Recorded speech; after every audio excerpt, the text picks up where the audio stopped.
bespoke radio for the masses. Headline edition, July 8, 1947. The Army Air Forces has announced that a flying disc has been found and is now in the possession of the Army. If the game is rigged, change the game. Game changer. I occasionally think how quickly our differences worldwide would vanish if we were facing an alien threat from outside this world. This is Fade to Black with your host, Jimmy Church, on the Game Changer Radio Network and KGRA, the Global Radio Alliance. I need your help to get to the year 1985. You're listening to Fade to Black with Jimmy Church on the Game Changer Network.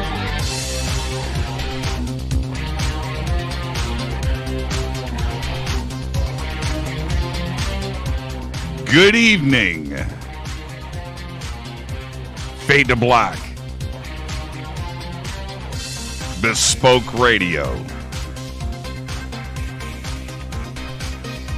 For the masses. Yeah, man. How you doing? How you doing?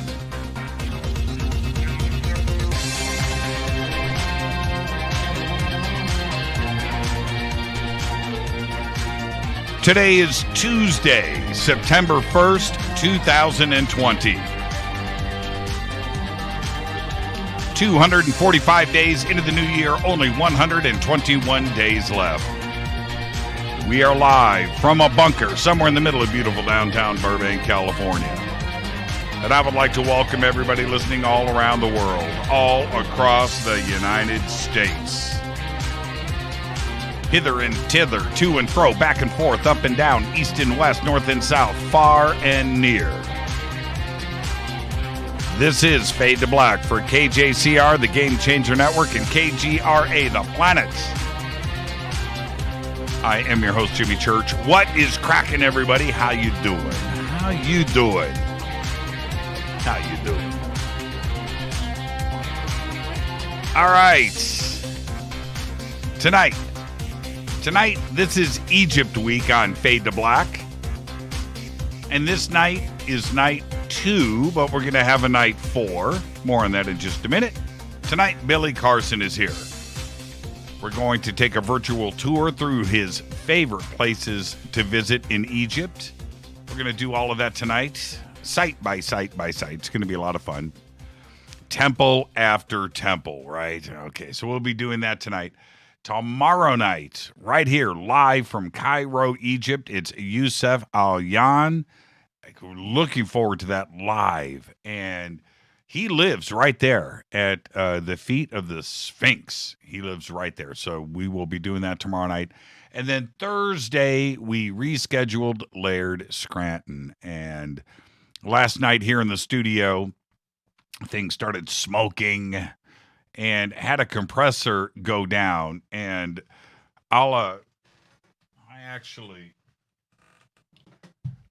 this is what went down. Okay, this is a 4-channel compressor. 1, 2, 3, 4. This one has me. This channel I don't use. These 2 channels here, this is the broadcast feed going out. There's a compressor and a limiter built in here, which makes this unit particularly cool. Well, it was those last 2 channels started flickering the lights and things, and it got really, really, really funky. And it just went down. It went down on its own, and I do what everybody does. I think, okay, well, maybe if I just press a few buttons, it'll, maybe something's dirty in there. So, whatever. It just went down, and it started flickering on its own and was doing all these weird things. So we just had to stop the broadcast last night. And even in, going into bypass mode seemed to fix things, but everything is at that point distorting and things. And you may not have heard it, but that's the result of that. So anyway, went to the spare hardware closet, pulled out some more compressors, and had to pull out 3 stereo ones just to get this. So, which wouldn't fit in my racks down here. So I got one in there and then 2 sitting up here out of the rack, and ordered another one of these. There's none in Los Angeles at any dealers in Los Angeles, so I couldn't even drive and pick one up today. So I had to order one, and so we're going to go with this setup, and the sound's a little different, but you know what? We'll get through it. We'll get through it. At least, and it was weird. Last night I could hear it in my headphones. I could hear it. I could hear the sizzling. And the 2 compressors, it was this ear that there was this channel that was failing first, and then this one, and I could hear it, and it was making weird sound. It sounded like bacon. It sounded like frying. That's exactly what it sounded like. Oh man! And I'm thinking, it's a cable, it's something. No, this was a hardware explosion last night. So anyway, I kind of like the sound of this. I'm using DBXs, and they're like the original compressors. So anyway, there you go. We're up and running for tonight and for the foreseeable future, and then we'll get the new gear in and replace it and get back to where we were. So anyway, okay. All right. So that's our week. All right. And there you go. So I made the announcement yesterday that we launched episode 2 of the H Factor. It's called the Digital Crossroads, and you can check it out right now. If you go over to our Game Changer Network YouTube channel, you can watch episode 2 right there. It's pretty cool. It's pretty good. And we've got a lot of episodes that are going to be coming out, and we've got everything sort of plotted and things, and we know the general direction that we're heading in a subject like this, where you're dealing with humans, what makes us humans, and specifically our brain. You can go in any one of a million different directions and spend years there. And so we have to be pretty methodical about this. We want it to grow organically and with the conversation with you guys, and figure out which way to go. But right now, at the very, very beginning, you've really got to plot your course specifically. And we've got a general direction where we're heading into, and it's exciting.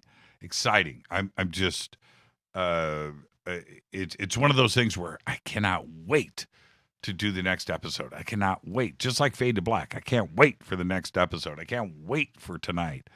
So bummed about last night, but there you go. Okay. So with that, I spoke to the people over at the Dark Zone today. Very thankful. The Lizzie Borden Murder House event was a huge success, and they wanted to thank all of you Fadernauts and fantastic. I know that everybody had a great time, and he just said it was just smooth and flawless, and they're looking forward to the next one. Now, they announced it last night, or over the weekend, so I can kind of leak this. Maybe I should. Since they've leaked it, their next event is on Halloween, and it's on the Queen Mary. Yeah. Right here in Los Angeles. So more news on that coming up over the next couple of weeks. Also, Disclosure Fest is happening right here in Los Angeles as well, downtown at the Los Angeles Historic Park in downtown next to Chinatown. It's going down October 10th and 11th, which is strange for me because my birthday is October 10th. And just like you, whenever you see your birthday in print or you hear it, you snap to attention. And this is on my birthday, October 10th. I want everybody to come down and hang out with us if you're going to be in Los Angeles. It's a free event, and it's now live streaming. Okay, yeah, it's going to be a festival, sort of, but it's going to be a filming event. They're going to shoot a documentary, and they're going to live stream around the world. If you want to come down and be part of the live stream, just head over to disclosurefest.org and you'll get all of your information. There's going to be 5 stages, 2 days, 5 stages of music and yoga and speakers and art installations and workshops and virtual exhibitors. It's going to be really, really, really cool. We've got a lot of exciting things lined up for this. So head over to disclosurefest.org. Head over to, whenever I see a GIF, and that's what caught my attention, Star Trek, Picard, I just jumped to attention. You like that? Oh, man. That's pretty good, Elf. You threw me off my game. Well done. Follow me on Twitter at JChurchRadio. Follow me on Twitter right there. And the Sandbox, if you want to engage with the show in real time, hashtag F2B on Twitter. Hashtag F2BQ is Fade to Black questions. Like what Mark Tarana just posted on Fade to Black questions 4 minutes ago. Look at that excellent question he posted right there. And you can go see how he is clogging up hashtag F2BQ. And you can do that too as well. Email is jimmy@jimmychurchradio.com. All right. Let's get to the breaking news. This is crazy. It's about flat Earth. Just when you thought flat Earth was over, right? 2 flat earthers were forced to quarantine after trying to reach the end of the world during Italy's lockdown. The pair, a middle-aged man and woman from Venice, Italy, not Venice, California, set out to prove their theory that the world is flat by attempting to set sail to Lampedusa, an island between Sicily and North Africa, where they believe that the world ends. The flat earthers left Venice during the Italian lockdown and went to Termini Imerse, a town on Sicily's north coast, where they sold their car and bought a boat. From there, they headed to Lampedusa, which is off the south coast of Sicily. However, the boat didn't make it to Lampedusa. It did not. And instead, the flat earthers ended up on the island of Ustica, off of Sicily's northwest coast, exhausted and tired and hungry, and there they were put in quarantine. They tried to escape and return to the sea, but were again stopped and taken back to quarantine. A few days later, they tried to escape again, but were unsuccessful. They never made it to the edge of the earth, in the middle of the Mediterranean off the coast of North Africa. Oh, man. And, and I read this, I read the press releases on the story. Nobody's releasing their names. I tried to get to their names, and I will. I will get to their names. I will disclose who these 2 people are, this couple. All right. A long retired NASA satellite burned up in the Earth's atmosphere over the weekend. NASA launched the satellite called the Orbiting Geophysics Observatory 1, or the OGO-1, in September of 1964. The first in a series of 5 missions to help scientists understand the magnetic environment around the Earth. OGO-1 was the first to launch, but the last to fall out of orbit.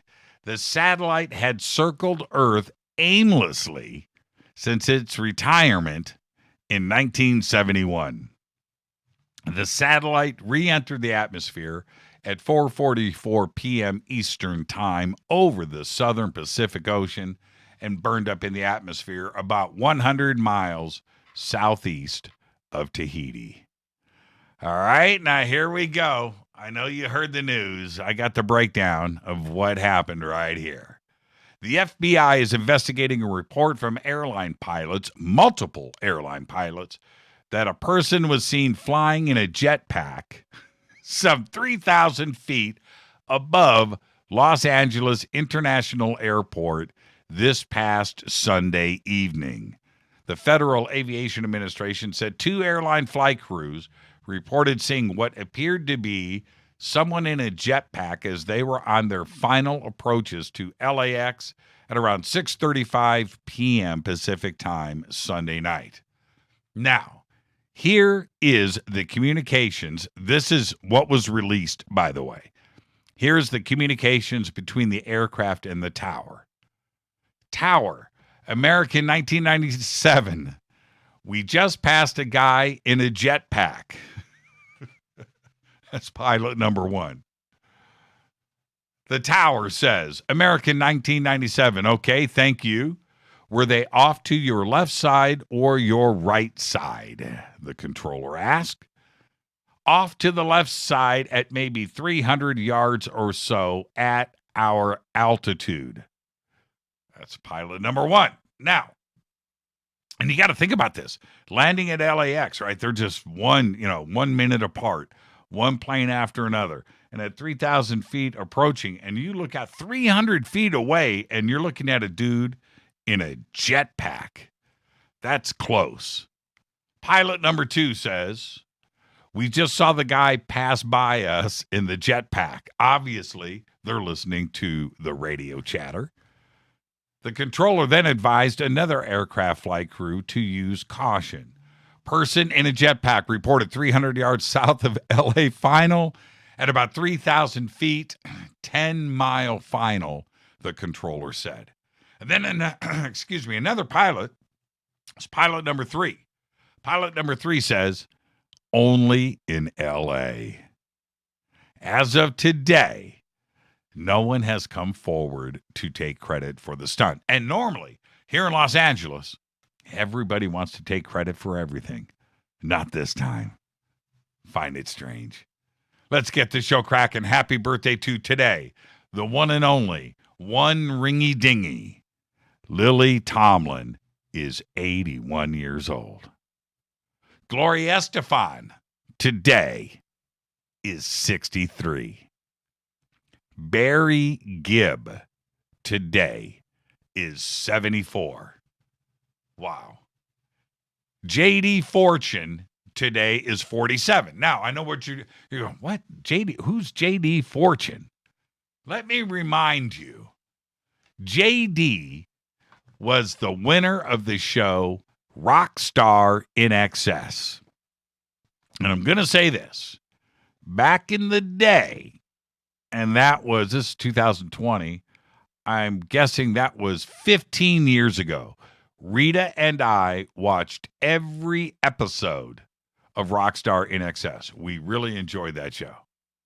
And then after he won, he got the gig. He got the singing gig for NXS. And he sang for them for a few years until he was fired. And then he was rehired. And then he was fired for the second time and the last time in 2011. That's right. Our dead guy's birthday today is Boxcar Willie, 1931 to 1999. And I know what you're saying to yourself right now. Jimmy, who's Boxcar Willie? Let me help you out. Boxcar's real name was Leslie Travis Martin, but he used the stage name Boxcar Willie. Boxcar did the old-time hobo thing. He dressed the part and he sang the songs. But the whole time he was actually a flight engineer, check this, for the Air Force. That's right. Flying missions during the week. And he was the country singing hobo on Friday and Saturday nights around town. And that's a fact. He was also one of the first people to invest in Branson, Missouri, opening up the Boxcar Willie Theater and 2 Boxcar Willie motels, paving the way for all of the entertainers that followed him.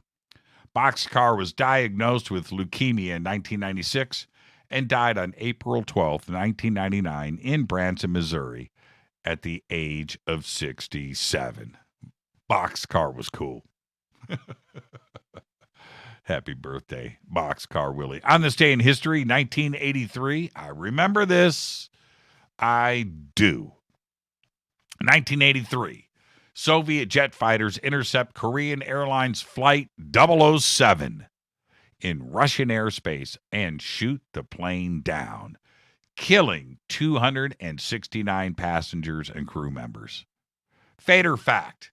This is a good one right here. This Fader fact involves directly ZZ Top. Dusty Hill, the bass player for ZZ Top, wanted to feel normal after their 1976 worldwide Texas tour. So, he cut off his hair. Then he got a job at Dallas-Fort Worth International Airport, and he went by the name of Joe.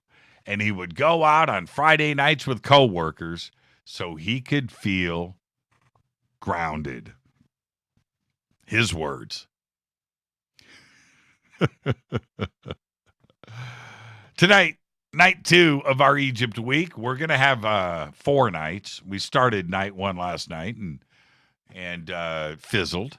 So we rescheduled Laird Scranton for Thursday night. Tonight is night 2, though, with Billy Carson, and we're going to take a virtual tour through his favorite places to visit in Egypt.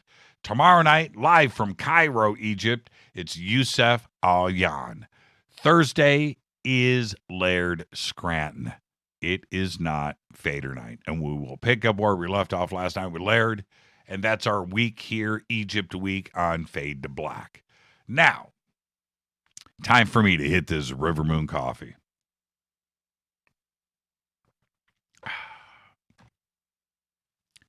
rivermooncoffee.com.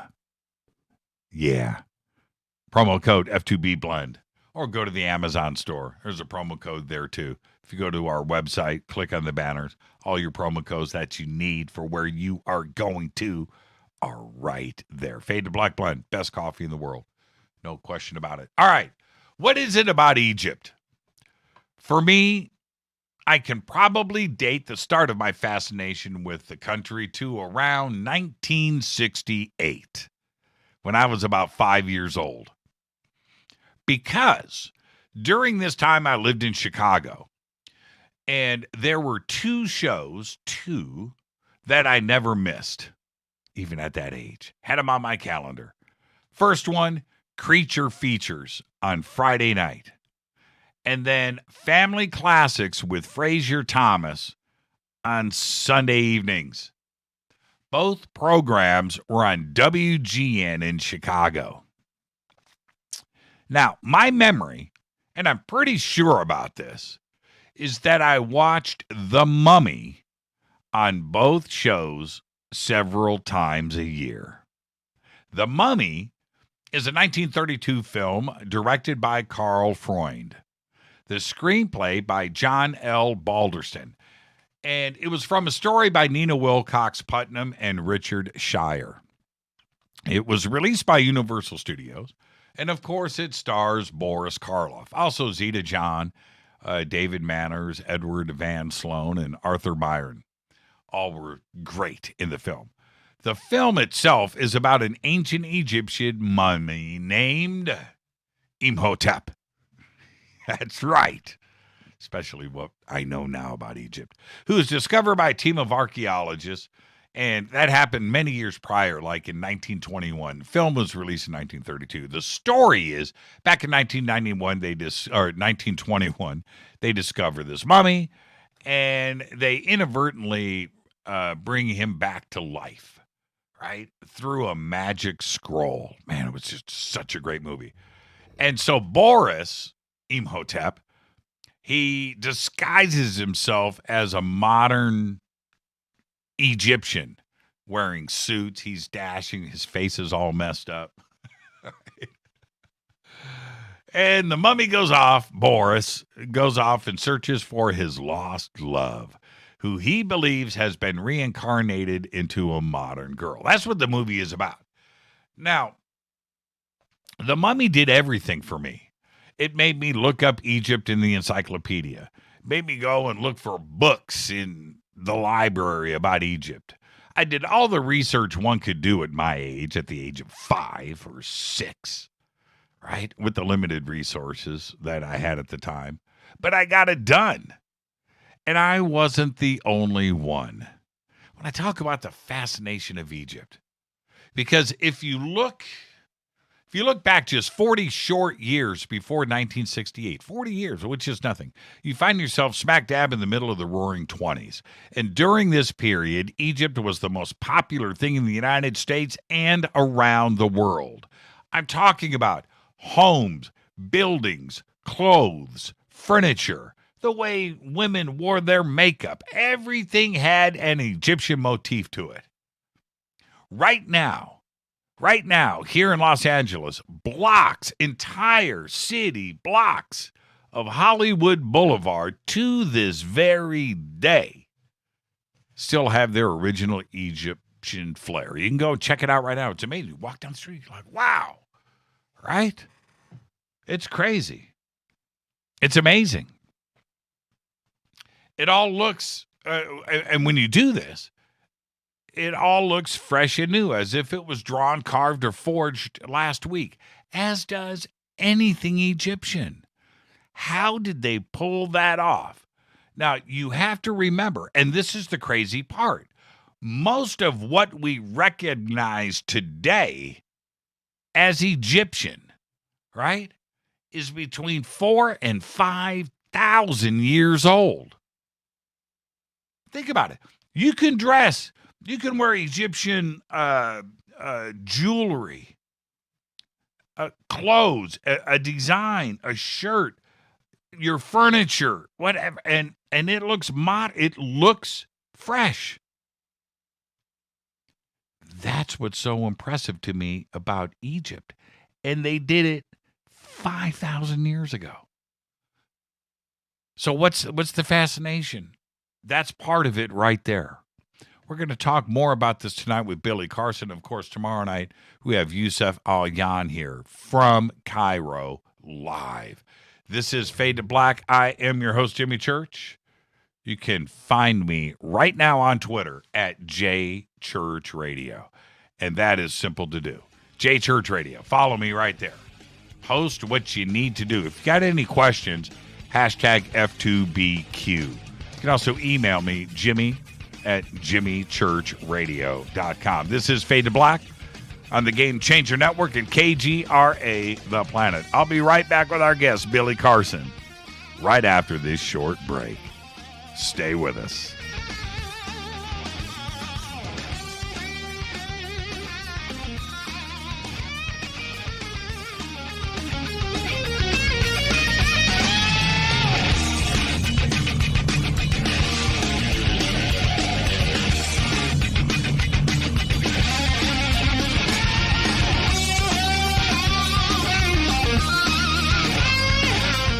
This is Nicole Church, daughter of you-know-who, and you're listening to Fade to Black on jimmychurchradio.com and the Game Changer Network. You're listening to Jimmy Church, Fade to Black. Fade to Black will now pause for alien identification. The station that talks the net. KGRA Radio. Introducing the Game Changer blend from River Moon Coffee that delivers a customized blend made specifically for the Fadernauts. If the game is rigged, change the game. It's a bolder cup with some bite. Game Changer is the coffee of choice for those that prefer an organic dark roast that is slightly lighter and milder, but it's still dark. With wild notes of pecans and chocolate with a rich, balanced, full-bodied cup that is roasted to perfection for a great coffee to start your day, as an after-dinner coffee or anywhere in between. Artisan, small batch roasted to perfection. USDA certified organic, all River Moon coffee is freshly roasted and packaged in the USA. Just go to rivermooncoffee.com or click on the banners over on our site and use the promo code F2BBLEND for 15% off of your order today. rivermooncoffee.com. Go Beckley Teppy. This is the only way forward. This is Fade to Black. Make contact. KGRARadio.com. This is Jimmy Church of Fade to Black, and you can get our podcast for just $2 per month. All you have to do is click on the podcast banner over at jimmychurchradio.com. Hi, folks. It's troubling times, and fear is pushing emotions, which in turn pushes health the wrong direction. Do you ever get an ache because life is uneasy? Try Life Change Tea at getthetea.com. Life Change Tea works on your digestive tract, helping to move food through quicker and comfortably so your health is spot on. Life Change Tea may not help with world issues, but it will help with your digestive issues.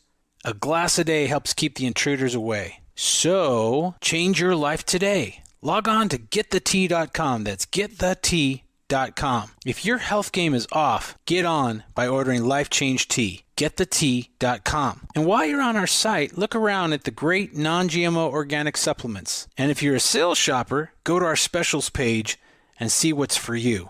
I've been drinking the tea for 12 years and I'm sure glad for its health benefits. Again, that's getthetea.com. Getthetea.com. The tea that makes you go. 9 out of 10 geneticists agree.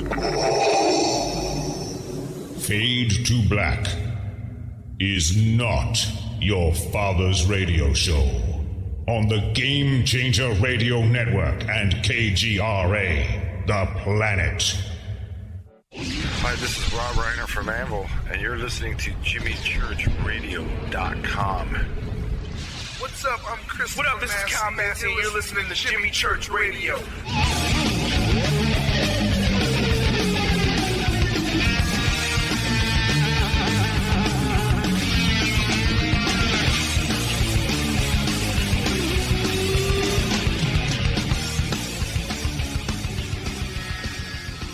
All right.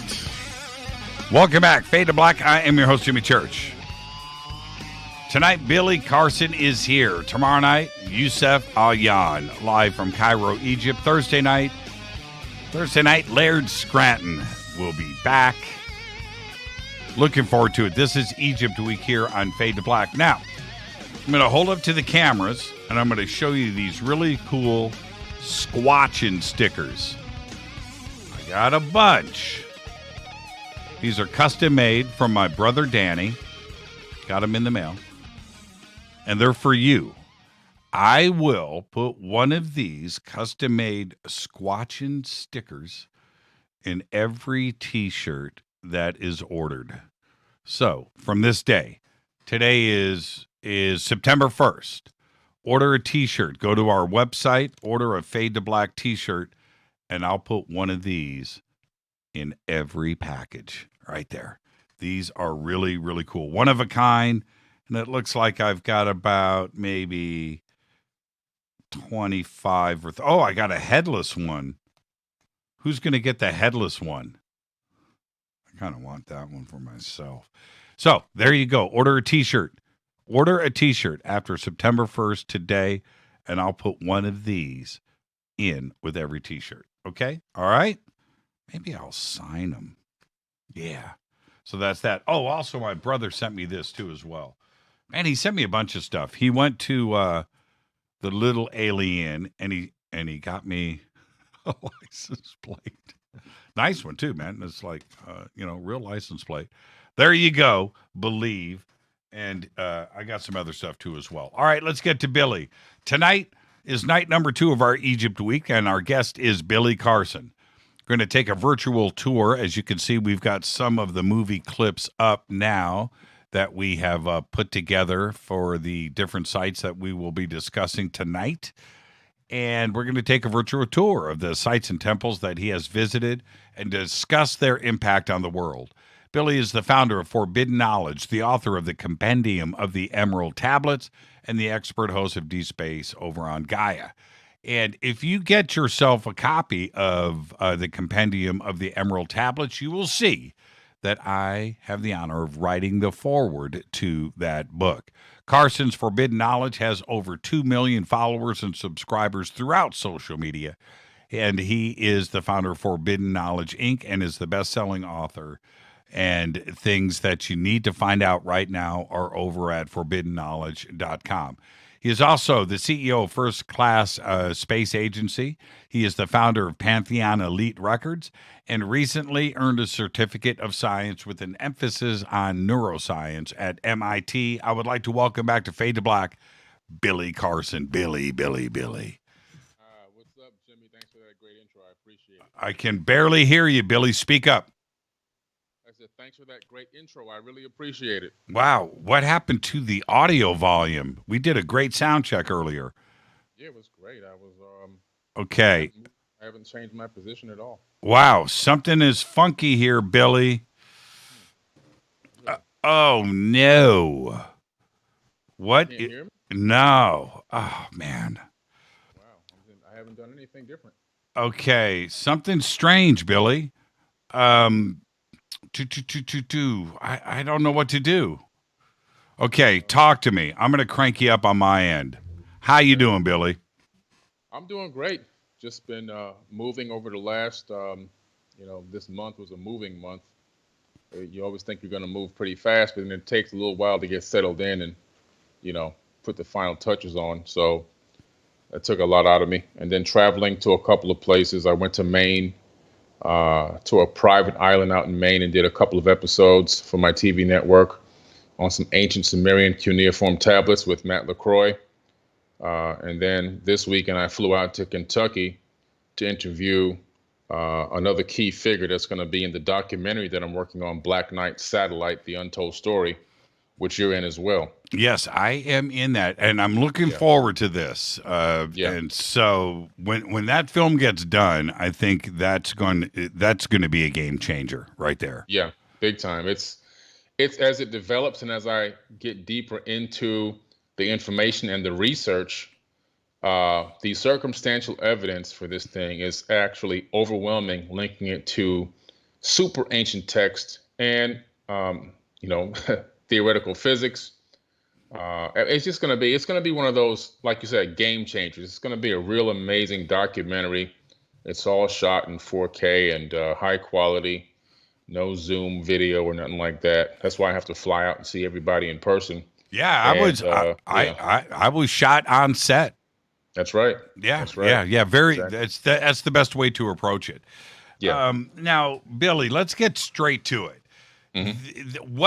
For you? Do you remember the first time when you were exposed to Egypt? That would have been.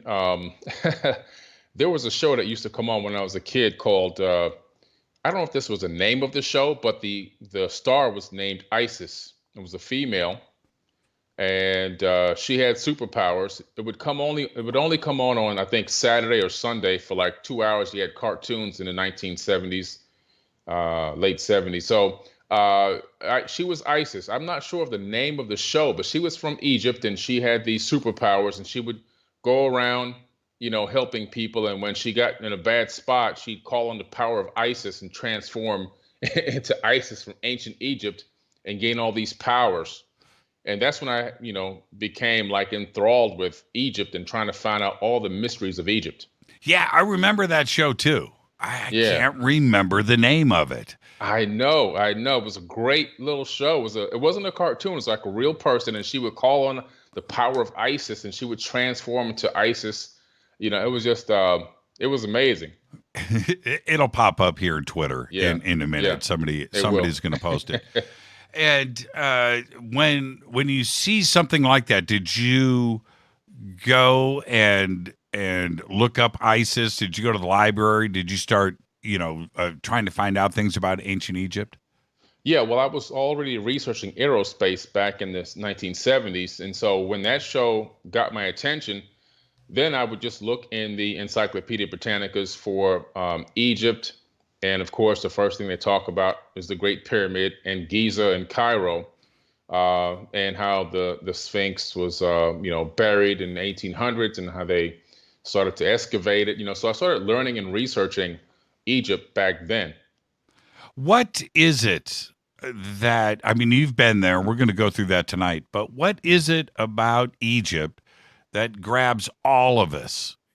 What's going on? I really think that it's the architectural design of these megalithic temples and these pyramids. They're built energetically in a way that I really do believe tap into the consciousness energetically of human beings on the entire planet. I do believe that it's part of what used to be a global advanced civilization that had communication capabilities through frequency technology, healing through frequency technology. And some parts of these ancient structures are still sitting directly on top of huge magnetic portals that whip through the earth. This is real science. And I believe that those magnetic fields interact with our consciousness and draw us to maybe even ancient memories of previous incarnations to these ancient sites. The TV show was called The Secrets of Isis. There you go. Man, Wow. This is taking me back. Oh, back. I Man. totally remember this. I wonder if there was a Secrets of Isis breakfast cereal. There probably was. Oh, man. It could have been, man. But I mean, now people may believe how old I really am. That was 1970 something. Yeah. I'm looking here. Hold on. Yeah. I'm gonna pull that up and embarrass us both with this. Oh no. Oh man. Let's see. 1975. Ouch. Yeah, wow. 22 episodes ran for a season. 1975. Goodness. Oh man. Yeah, I totally remember that show. That show was awesome. That Yeah. show was awesome. I miss Saturday mornings, man. I man. really do. It's not the same. Now, the architecture for sure. Mhm. And then there is, I don't think anybody has not looked at a color photograph of King Tut's gold coffin lid and looked at that and not get sucked in. Mm-hmm. It's divine perfection. Oh man, it's incredible. It really is. And when you analyze the detail in the work, the precision of the work, it's incredible. Then when you analyze the contents, even King Tut's dagger was made from a meteorite. So Right. that was from space, you know? Yeah, that's right. And there is, in my opening statements tonight, in my little rant, I spoke about the film The Mummy and Boris Karloff and how it had a profound effect on me. I'm older than you. That was 1968 when I remember seeing the film. Yeah. The first time, which would have made me 5 years old. But then you go and you stop, right there and kind of think about that date and then go back to the roaring 20s here in the United States, which was the same thing going on in Paris and it was going on in London and in Berlin, around the world. The culture was based on everything Egypt, and it was a fad that lasted about 10 years. Architecturally, it lasted forever because you can look at different buildings around New York City that were designed around an Egyptian motif, or here in Los Angeles, all of the furniture, the things, the decorations, the clothing, what men and women wore, everything had an Egyptian flair to it. Yeah. And it was worldwide, and it's still happening today. It's not like that with other countries. Egypt has had a profound influence on this planet.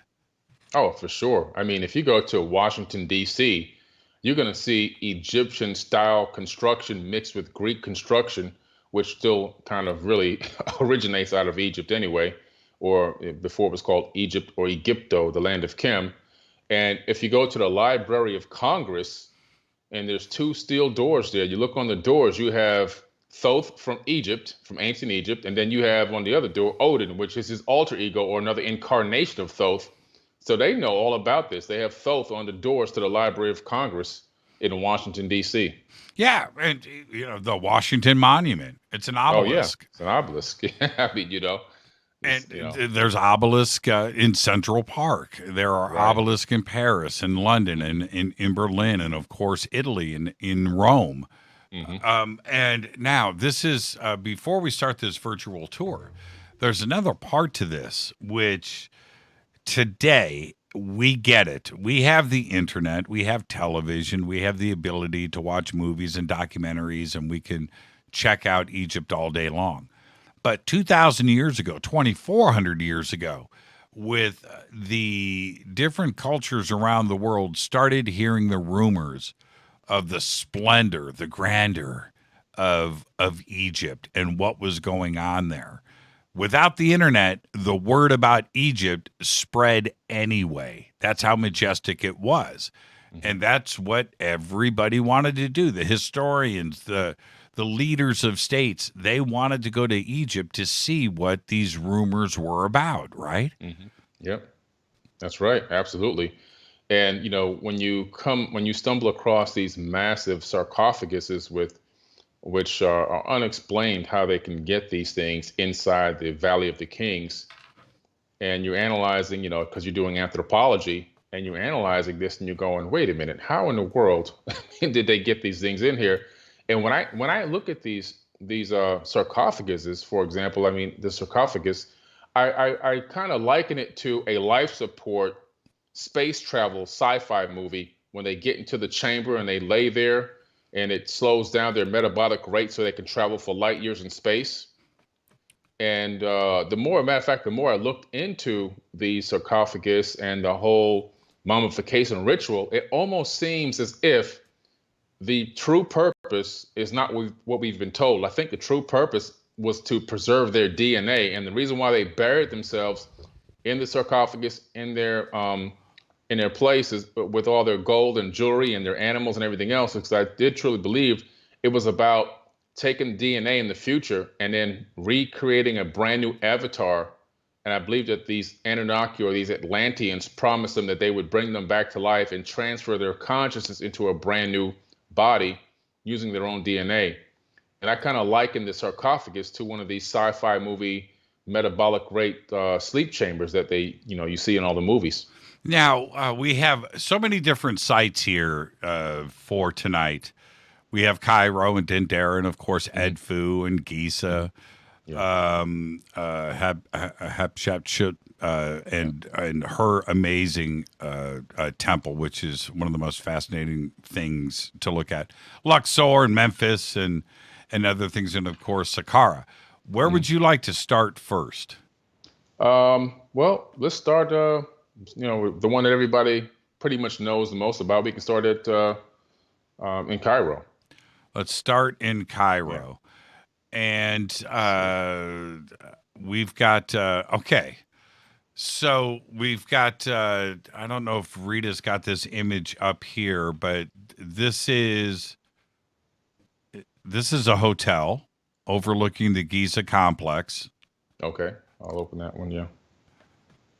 Oh, yes, that's where I stayed. I was in the hotel. So I was kind of shocked initially when I got to Cairo, and I checked into the Meridian Hotel, and I got in my room and looked out of the window in my room and saw the pyramid right there. I said, wait a minute. It's that close to the hotel? I had no clue. I had no idea. From the angle that we approached the hotel, I wasn't able to detect that the pyramids were that close, like right outside my window. Right in back of the pool area. Obviously they're massive, and they're probably still about a mile off, but you really get the understanding that that what we call advanced civilization now, or whatever you want to call it, modern times, has built right up to the edge of the pyramids. Wow, that is just incredible. That's an incredible shot. And let me see, what else here do we have for Cairo? Well, I don't know if you had the one that I kind of sent in maybe 30 or 40 minutes ago, where I'm inside the King's Chamber of the Great Pyramid. Right. Okay, I'm there now. Okay, great. Now, that photo, I'm inside the King's Chamber, and what's really interesting, a lot of people may have heard this before, but I'm, bringing the actual numbers. It's really interesting because the grand gallery that leads up to this chamber, not the chamber itself, but the grand gallery that leads up to it, it actually is the longitude location, or the numbers that make up the longitude are the speed of light in meters per second. 299,792 and 458 meters per second makes up what we call the speed of light, the constant speed of light. Now, the grand gallery coordinate is 29.97 92 degrees north. So it's, people can say, well, meters didn't exist until, the 1970s. Well, that's actually false. The gentleman that I call him now a rediscovered, that rediscovered meters, he may have either learned about these ancient Sumerian cuneiform tablets that were found in, they're actually called Proto-Sumerian cuneiform tablets found in South America. This is now in museums. They had already a recorded metric system 6,000 years ago. 6,000, actually almost 10,000 years ago. It's a Proto-Sumerian cuneiform math system based off of the metric system. So the metric system is not brand new. It's not what we've been learning in school, and we just discovered the metric system.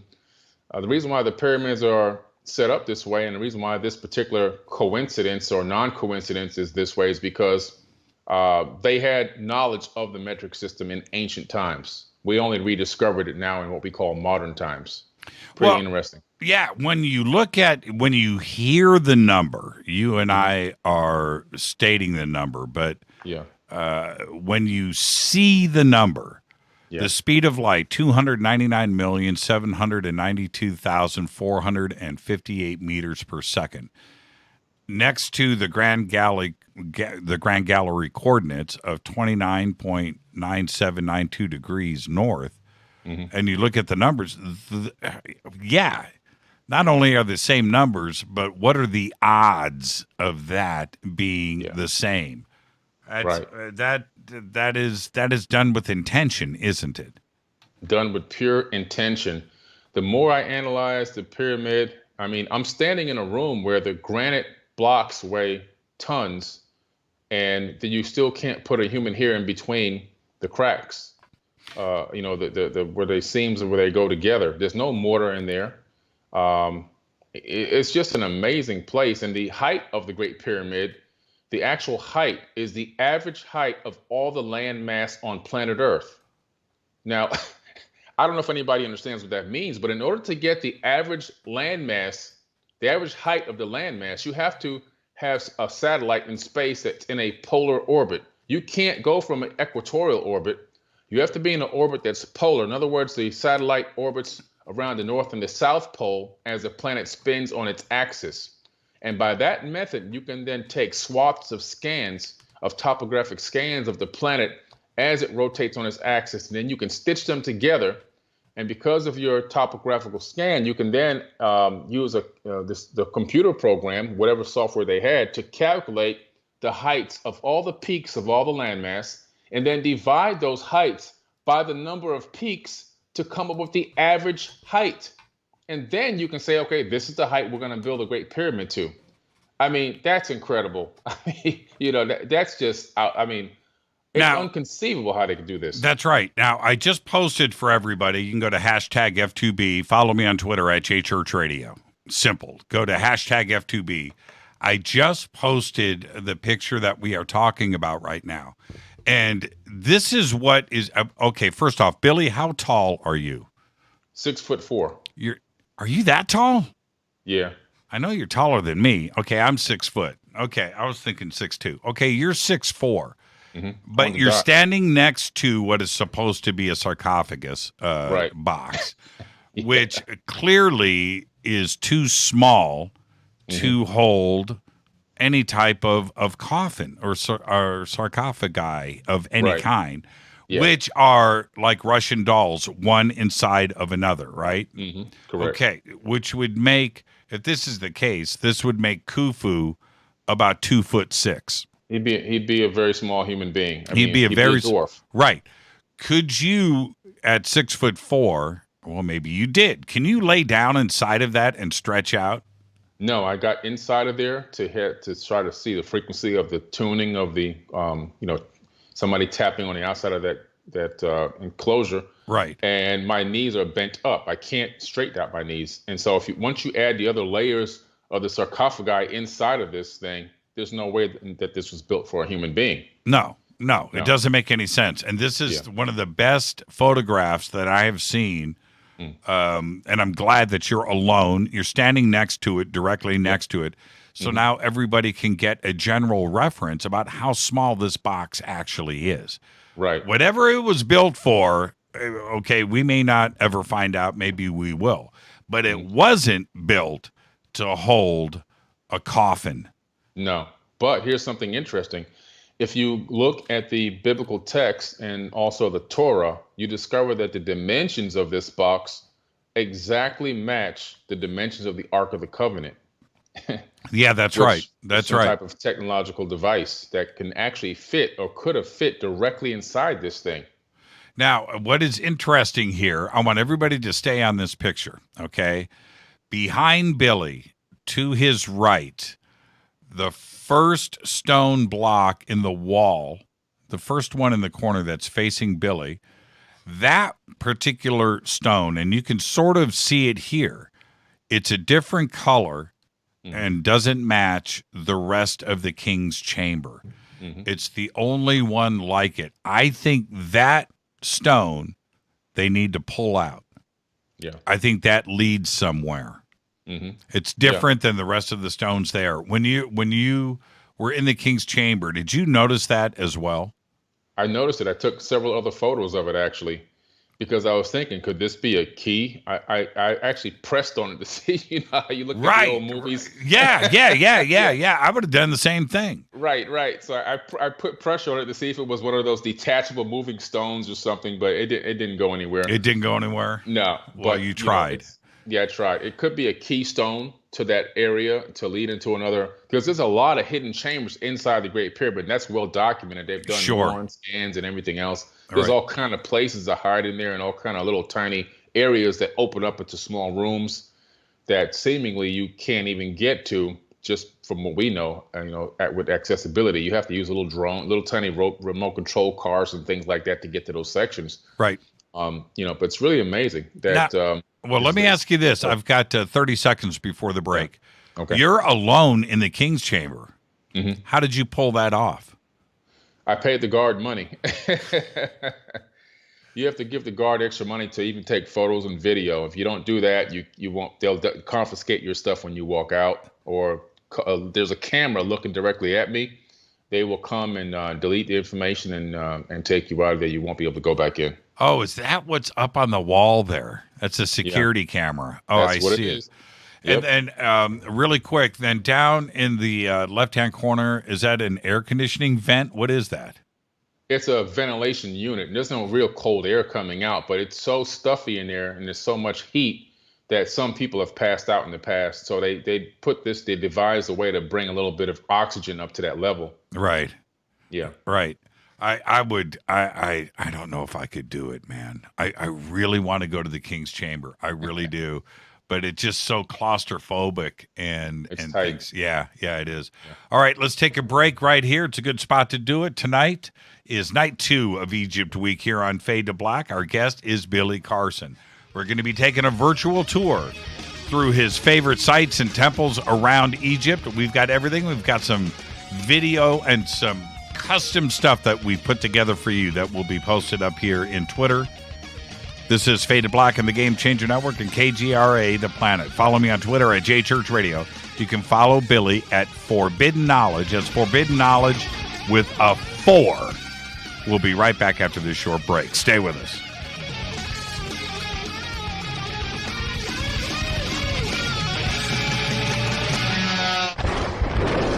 This is Fade to Black with Jimmy Church on the Game Changer Radio Network and KGRA, the Global Radio Alliance.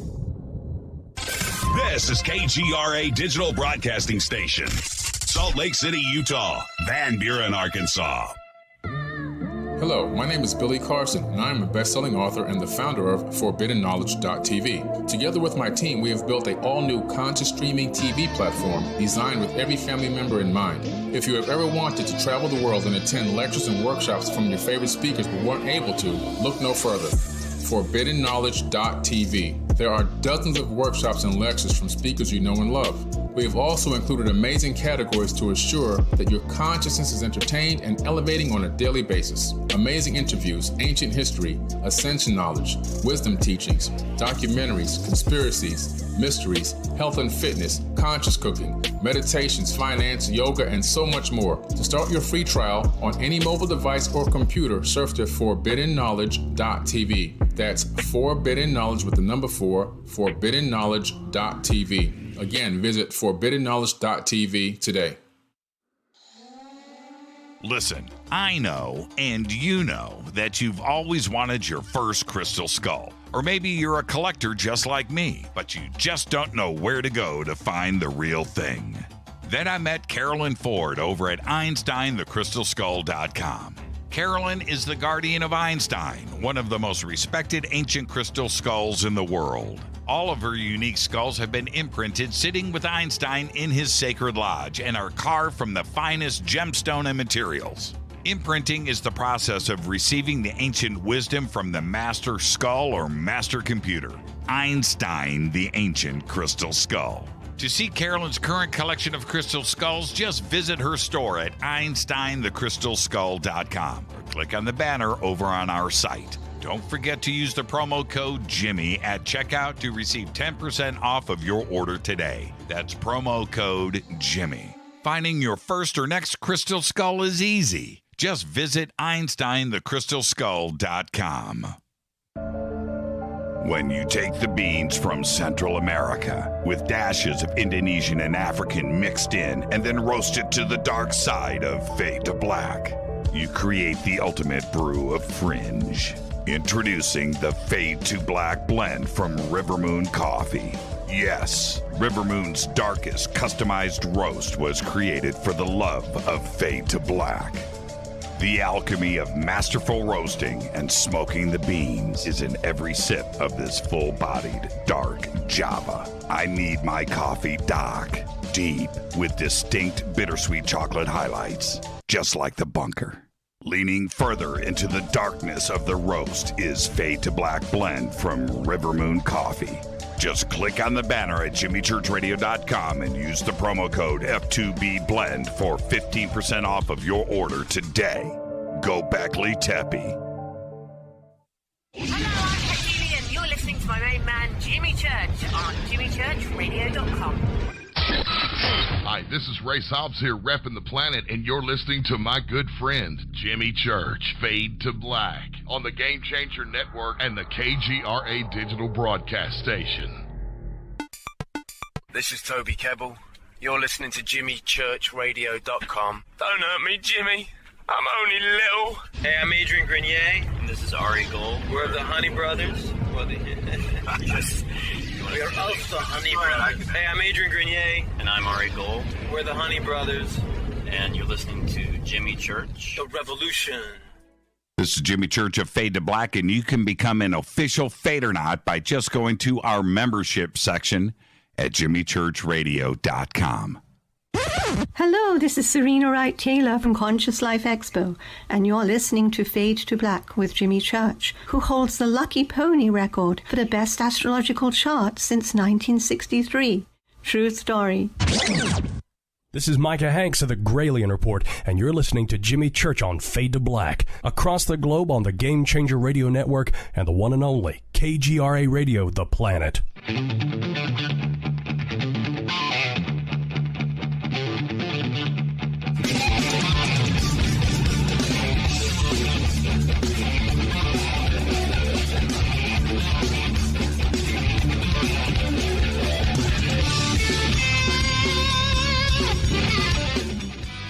Welcome back, Fade to Black. I am your host, Jimmy Church. Tonight, night 2 of our Egypt week. Tonight, Billy Carson. We're doing a virtual tour to Billy's favorite sites and temples around Egypt to go and visit. We just looked at some amazing stuff too, Billy, in the inside of the King's Chamber. But now, Billy, let's go to Abu Simbel. Oh, man. I know, right? I know. Yeah. Now, I've just posted a quick video. Follow me on Twitter at JChurchRadio. And when you do that, you can see a video that we put together for Abu Simbel. And now Billy's pictures of Abu Simbel are incredible. And this is the thing, Billy, look, when we see pictures of Abu Simbel, that's one thing. And it is certainly, and look, we can talk about Edfu, right? We could talk about Luxor and Karnak, Abydos. These are incredible sites. Abu Simbel, does it take the cake, or are they all at their own level of crazy? They're all at their own level of crazy, but Abu Simbel is one of these amazing places that when you stand next to the size of these megalithic carvings that were literally etched into a mountain and then hollowed out, you can't appreciate it from photos as much as you could standing. And when you realize that your body is like the size of a toe on these things, I mean, it's crazy. It is. It's crazy. And this first shot, shot number 1 of you standing in front, it starts to put it all in perspective because we can see you, and then you look in the background and you're looking at, it's just incredible, right? But you look in the background and you can see how tiny everybody is. Standing behind you, and then you're right. You are literally the size of a big toe. Yeah, it's amazing. And what's even more amazing is Abu Simbel was originally built further down on that hillside or that cliff, whatever you want to call it. And they needed to build a dam to reroute some water through the area for more development of, what we call modern civilization. So the powers that be decided, you know what, let's take this ancient temple apart and move it up the mountain some so we can have the water run through here and not flood it and destroy it. So they started taking this thing apart, block by block, using saws to cut it into giant chunks, and then using cranes to hoist it piece by piece up the side of this mountain, this small mountain, and then reassemble it again, and which they did.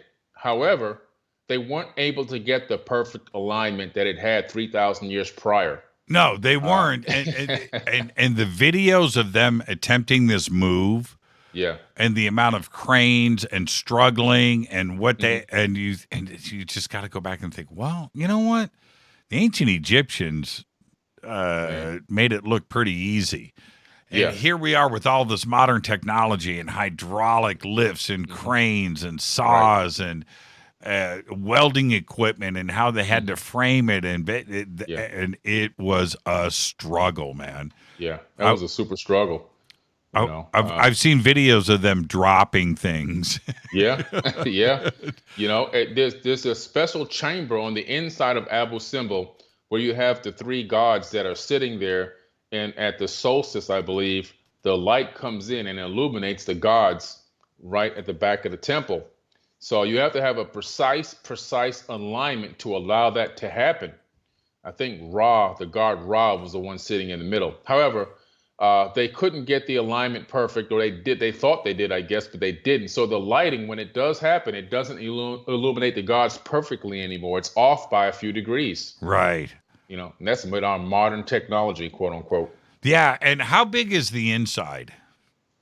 It's pretty big. The ceiling's probably, 100 meters high. I mean, it's so massive. The doorway going in is super massive.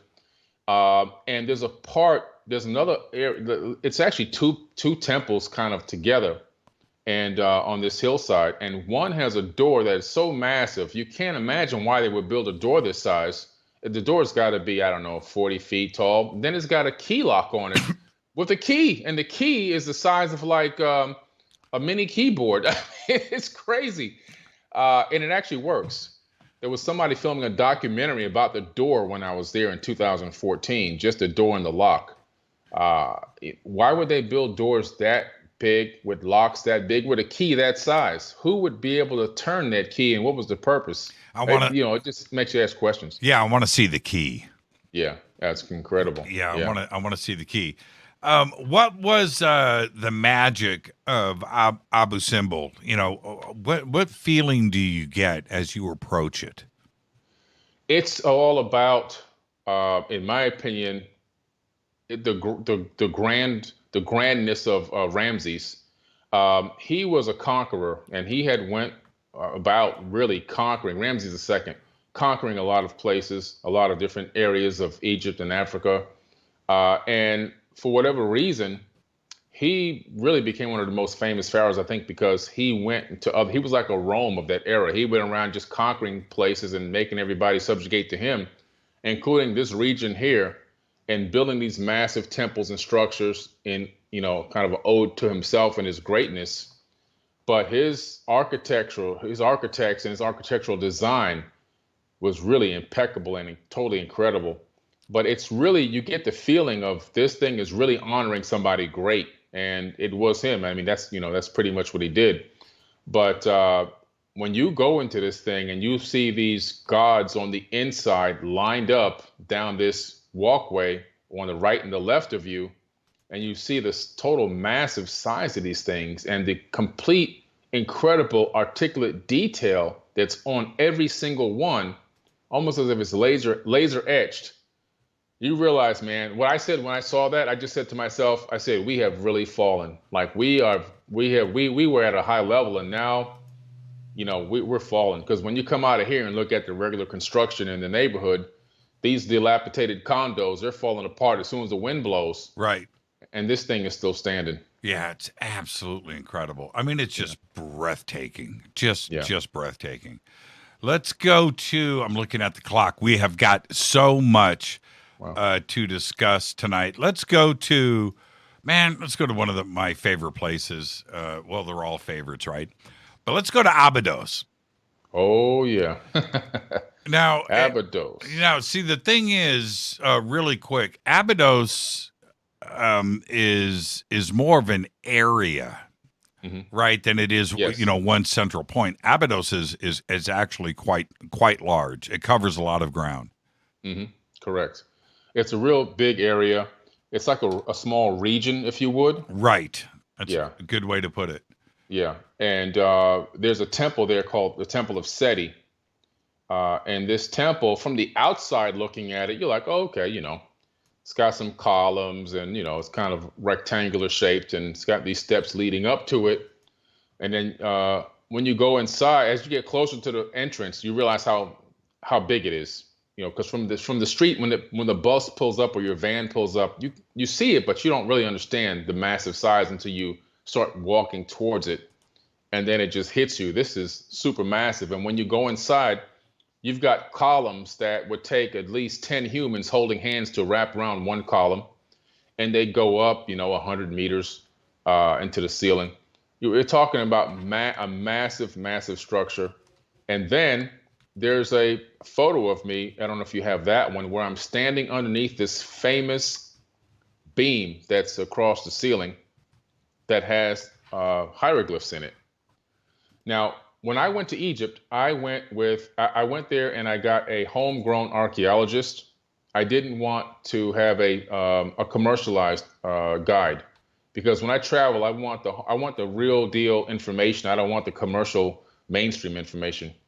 And I was very fortunate to be able to find somebody that I can really trust and really vibe with there on the same frequency. And this gentleman assured us that the mainstream has been told to say that these hieroglyphs in the ceiling that look like technology is only a coincidence because they were retouched and somebody put some additional glyphs on top of these glyphs, and it turned out to look accidentally like a ship and a tank and a submarine and an airplane, when in actuality, that's a totally false story. And when I got there in person, not Google images, not hearsay, she say, not TV shows, in person with your own eyes, you see the height of this beam, and you realize this thing has never been touched since it was first etched, number one. Number two, it's so high up, there's no reason for anybody to go up there and to retouch that one tiny section of the entire temple. And when you look at it, you see it's literally the coloration, the tones, it all matches everything in the ceiling. It is an original glyph. All those glyphs are original. Nobody's retouched them. He assured us that nobody has retouched them. And his exact words were, we had this technology in ancient times. and they don't want anybody to know about it. They don't want anybody to focus on it. He said, we ourselves have no idea who etched these. However, he said you can find these same glyphs in other places around Egypt. Really? Yes.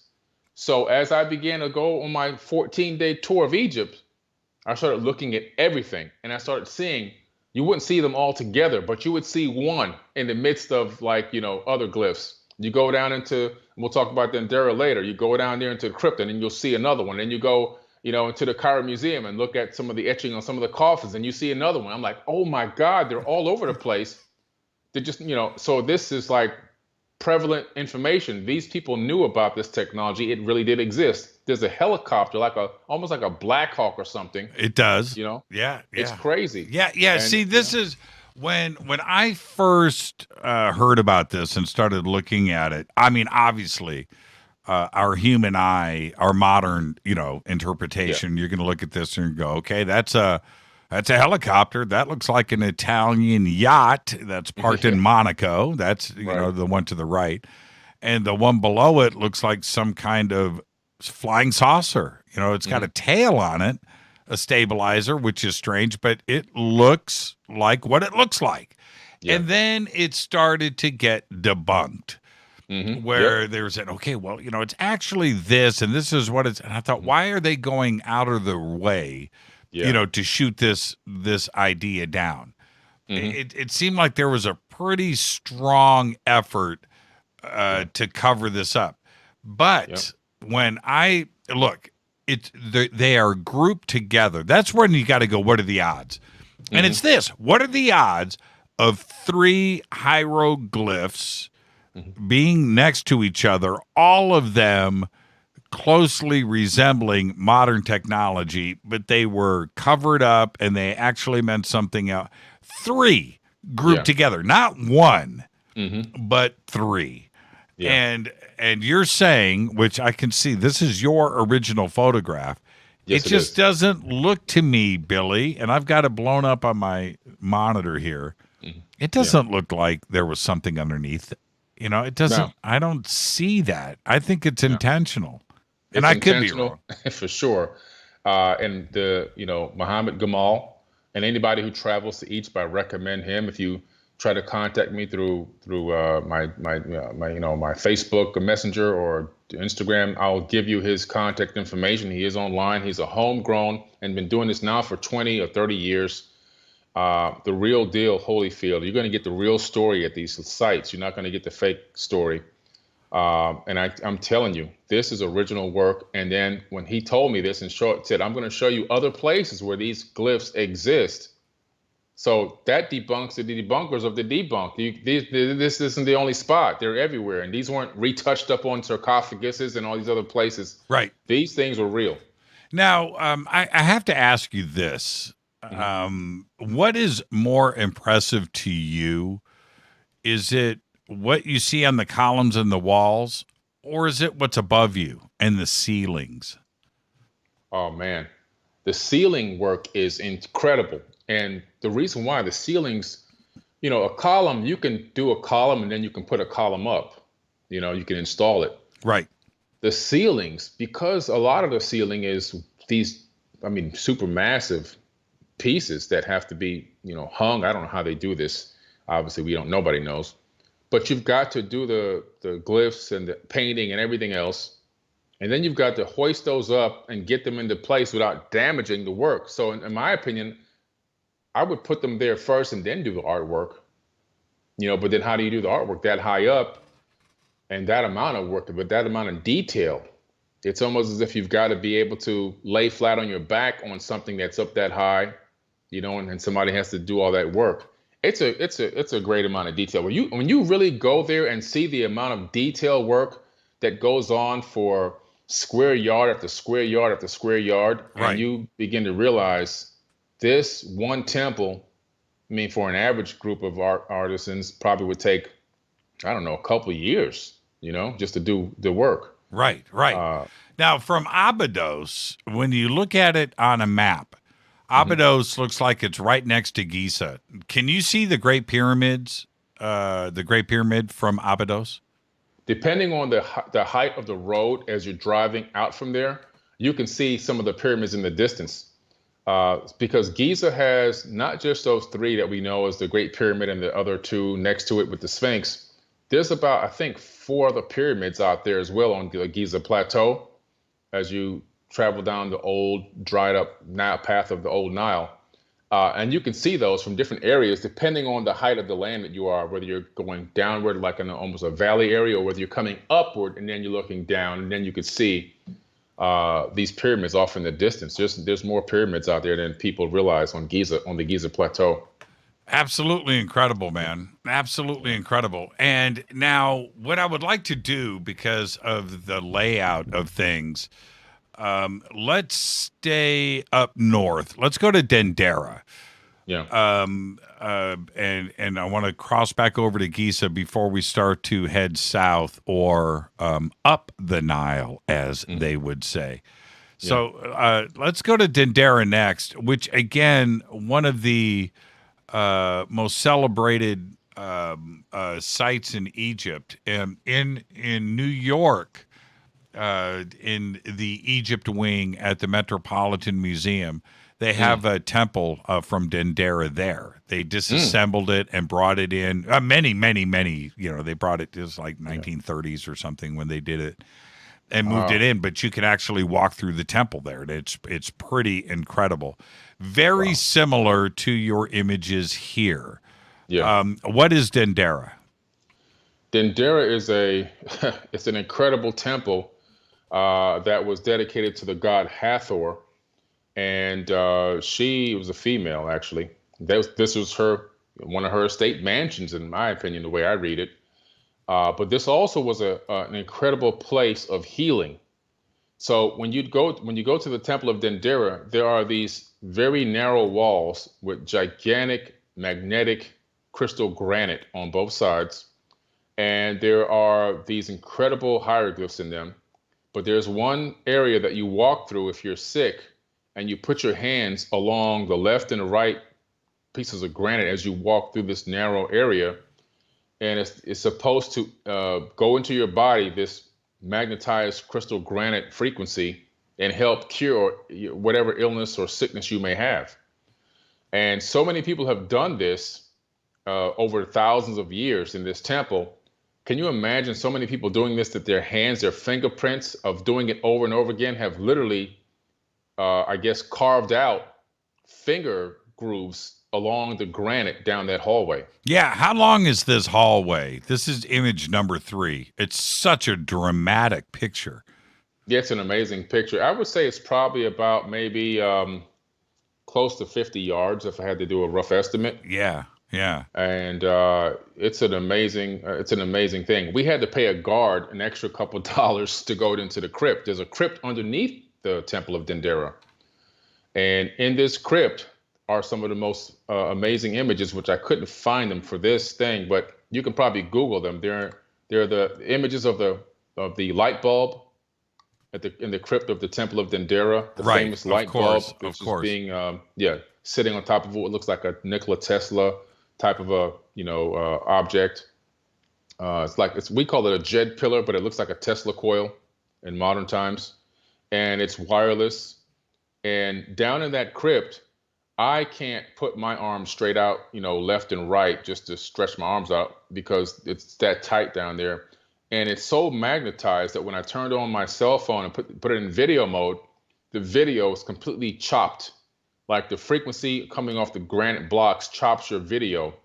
Or at least that phone did. That was a Galaxy Note 3 at that time. We're up to Note 20 now, but a Galaxy Note 3, 2014. That was a brand new phone, brand new high tech, was state of the art at the time, and it literally would just chop the video up, the frequency of coming off that granite, and what you see down there is what looks like advanced technology. And when you realize that in a crypt like this, they had to have light bulbs to do this artwork, because in all these crypts and all these temples that I went to, with all this intricate work in the ceilings and everything else, there was no soot inside these crypts from flames, from torches. This was pristine work. There's no soot. And the reason why there's no soot is because they had artificial lighting to do this work. That's why. It has to be that way. I don't know what they were doing, but light bulbs is the only thing that makes any sense, because there would be pollution and debris and evidence of, right. That's it. If you're burning fires or torches or oil lamps, so you can get the painting done. Well, first off, you got to get the carving done. And before that, you have to draw it. Right. So, So you got to go through all of these stages. You're down there as an artist forever. Yeah. And the soot would be covering up your work as you are doing it. So you would have to clean it up. There would be evidence of it everywhere. And it's everywhere. not. It just doesn't exist. And then what about your oxygen to breathe? It's going to take, the flame is going to steal your oxygen. Yeah, of course, Billy. Now, really quick, 2 quick questions about these images of Dendera. On the outside, which is, I think it's image number 5, before I go back and count it. It doesn't matter. They're up in Twitter now.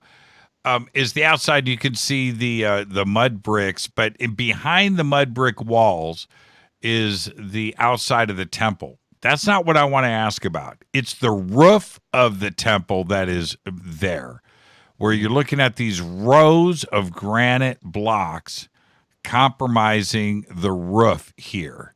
Yeah. One of those granite blocks has got to weigh 50 tons. How big? You can see them, right? 1, 2, 3, 4, 5, 6, 7, 8, 9, 10, 11, 12. That's halfway through. So there must be 24 or maybe 30 of these giant roof blocks. How big are these blocks? These things are super massive. I mean, you can't really get an appreciation because if I was able to maybe stand close to one. Right. They are super massive blocks that I think even today in modern times, one of our modern cranes would kind of struggle. We'd have to get the stronger crane, the one that built the super high rises, to lift these blocks and put them there. And they're sitting there and they're perched there with no mortar. Right. No adhesives. Right. And they're created perfectly just for that precipice, just for that edge, because they actually create this walkway underneath the way they're set up. It's incredible. And then and as you're looking at these, and we've got to hit a commercial break. Everybody, as you're looking at these blocks, then look underneath and what they are resting on. Look at that block, right? And you're just like, how is this done? And here we are, 4,000 years later, and they're still sitting there. Still sitting there. And you have to have advanced understanding of calculus to be able to build a structure like this, because you have to understand weight loads, and you have to understand the transferring of energy and gravity and weight and what effect it has on the substructure and also your foundation. Absolutely incredible. And people are posting it right now. I'm going to do a retweet of the pic that I'm talking about right now. Nice. That is just insane. All right, let's take our break. Our guest, this is night 2 of Fade to Black's Egypt Week, is Billy Carson. What an incredible presentation we've got put together for you tonight. This is a virtual tour of Billy's favorite sites and temples. We'll be right back after this short break. You want to follow along with us, do it on Twitter at JChurchRadio. Hashtag F2B is where you want to go. We'll be right back.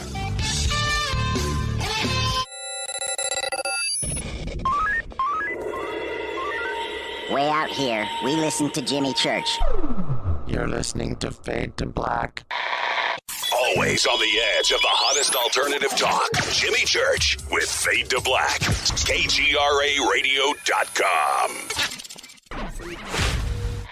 ¿Qué tal, mis amigos? Yo soy Mario Carson, el tiburón, y los invito para que escuchen a mi buen amigo Jimmy Church Radio. ¡Claro que sí!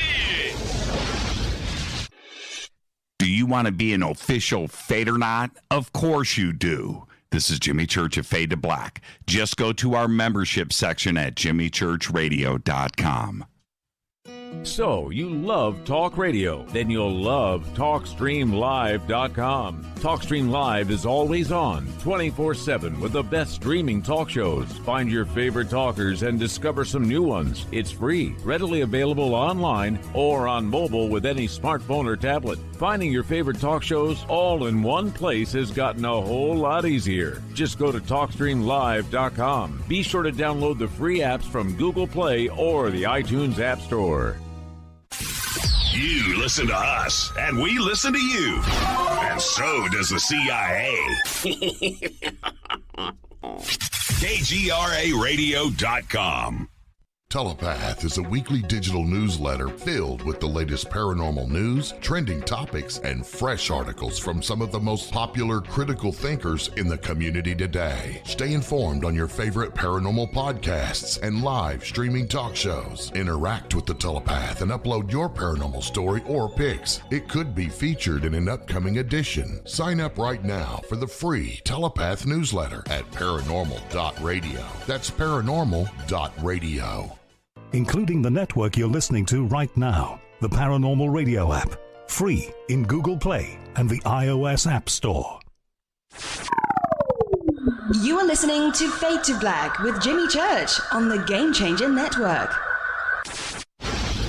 Oi, oi, I'm Reese Evans. You're listening to Jimmy Church. This is Revolution. The revolution will not be televised. The revolution is on radio. Ciao.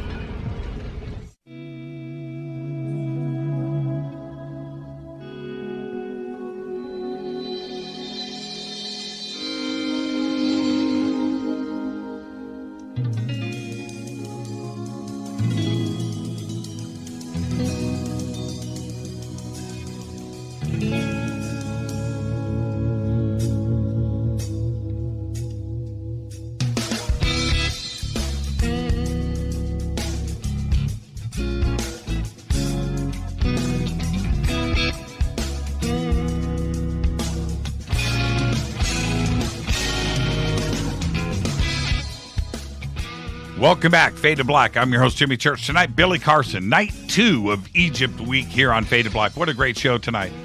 We're doing a virtual tour. We've got a lot of images and video that we're posting up, and it's just incredible to see this. I have not been to Egypt. And Billy, I say this all the time, man. First off, I'm fully jealous, you know. But you'll be going with me soon. Yeah, and it's going to be amazing when we do. But Rita and I, we're always making plans, and this year everything got shut down. We have plans for this year. Don't need to go into that. But there's 3 places, and that is Armenia, Egypt, and Greece. We've just got to knock those 3 out, and we're going to do it all in 2021. Nice. Now, let's move on. I want to take a quick trip through Giza for a couple of reasons. And your first image that we're going to post up here, we're going to go to Edfu next, everybody. So I just posted a video of that. But going to Giza and standing at the Great Pyramid, you're in front of it. And this is one of the points that I have made over and over and over again about the Great Pyramid. When the Persians went into Egypt, they tried to get inside of the Great Pyramid, right? And they tried to breach it and did the best that they could and blew up what they could. But one of the spots where they removed all of the stone blocks on the outside, they reveal underneath, because everybody looks at the Great Pyramid. They go, man, I wonder what's underneath those blocks. I wonder what's underneath there. I wonder if it's just a bunch of blocks. I wonder what's underneath there. Well, here you are standing in front of one of the areas where they tried to breach the Great Pyramid, and then you see these granite relieving stones. Yep. That is what is underneath the Great Pyramid, right? Now, this is probably on all 4 sides, right? Oh, absolutely. You have to have there because you have to, again, for gravity, the weight, the pressure to prevent collapse, This is, people have this pyramid is designed so well. I call it a multifunctional stone computer. That's what I call it, a stone computer. Right. Ooh. Is that you, Billy? I'm here. Okay, we got some noise coming in the line, coming in from you. No, there's nobody in here but me. I'm in the house by myself. Okay, now it sounded like a mosquito flying a helicopter. Oh, wow. Yeah, that was pretty cool. Came in on your line, came in from you. Really? Wow. Okay, Wow. but see, this is the thing. What do those relieving stones look like? Because they were covered, right, with the rest of the blocks that compromise and that make up the Great Pyramid. Mm-hmm. But this is beautiful. The construction of these relieving stones, what do they look like up close? Up close, they are super massive. There's probably another photo of me sitting close to them where you can barely tell that I'm even there. You can just see my blue shirt. It's a dot almost. They're super massive. And not only are they super massive, but they're also magnetized. All the granite underneath the stones in the Great Pyramid have magnetism in them. And, there's reasons for that. One is to possibly drawing ions up from the aquifer that used to flow underneath the Great Pyramid. They used to use something, I would call it physiostatic electricity, to draw up the ions, to push them up into the Grand Gallery, where there may have been some type of resonating chambers or tools that used to be in these slots that were there that resonate, amp up the frequency until it gets into the king's chamber. But in there, you have these magnetized giant granite blocks. It's all one big giant stone machine. And they really understood exactly how to create this thing and how to incorporate so much technology and information about our planet into the actual structure itself. There is, before we leave Giza and the Great Pyramid, you've got a shot here of the stairs at the Grand Gallery. And much has been said about the Grand Gallery, and everybody's got their own impressions of it. But the picture that you've got here really shows two things: the size of it and how narrow it is. But you have to remember how tall it is. Very, very ornate and well laid out. What's your impression of the Grand Gallery as you ascended and descended the stairs? I got the impression that I was walking through part of a machine. Right. As you're going up this very narrow compartment, you realize it's not designed for an average sized human being to walk through. I had to significantly bend down and crouch myself as I walked up, holding onto the rails on the left and the right. It's a very, very narrow passageway. Mm-hmm. And every so many feet, you see these slots in the ground. And you could tell something went into these slots. Their distance are equal distance between each slot in the ground or in this upward tunnel. And something used to be in them. What it was, we can only speculate. That's why I say maybe there were these resonating rods that would amp up the volume of the frequency of the electricity. But either way, something went in there. And so when you're going up, it just feels like you're walking through a piece of a machine. It's really, you can't even appreciate this thing until you go there and get inside. And unfortunately, they're going to be locking off the inside of the Great Pyramid soon, access to the Grand Gallery and the King's Chamber. Why? That's a great question. Same thing I said. Why? And you know what I was told by the pyramid guard? What? NASA has now taken over the rights to the access to the Great Pyramid. NASA. Well, there is the NASA building is out there near Abydos. Oh, yeah, that's right. Way out there in the desert. I said, what is that massive structure doing out there? And I asked my driver, I said, hey, what is NASA doing out here in the middle of the desert? Right. And he said, oh, they're making aluminum for us. I said, aluminum? Really? Is that where we get the tinfoil hats? Oh, man. It reminds me, Rita and I are in New York, and we're riding back to JFK after spending a week out there. And our limo driver was Egyptian. He's from Cairo. And then as we're talking, because he wanted to know what we were filming out there in the TV show, and we're talking to him about, and then he tells us that he was an archaeologist and was going to school for Egyptology. And that everything out there in Egypt, that he threw up his arms. It was dramatic. He was just so sad. He said, everything is suppressed. All of the information is suppressed. I'm there. I'm asking these questions. What they're teaching isn't fitting what my eyes are seeing and what we're digging out of the ground. It's not making any sense. And they were lying to us. And I wanted to tell the truth. I'm like, well, like what? And he said, man, I just had to leave the country. But he said everything is being suppressed in Egypt. All the real knowledge. They are not letting anything get out. And this was a limo driver.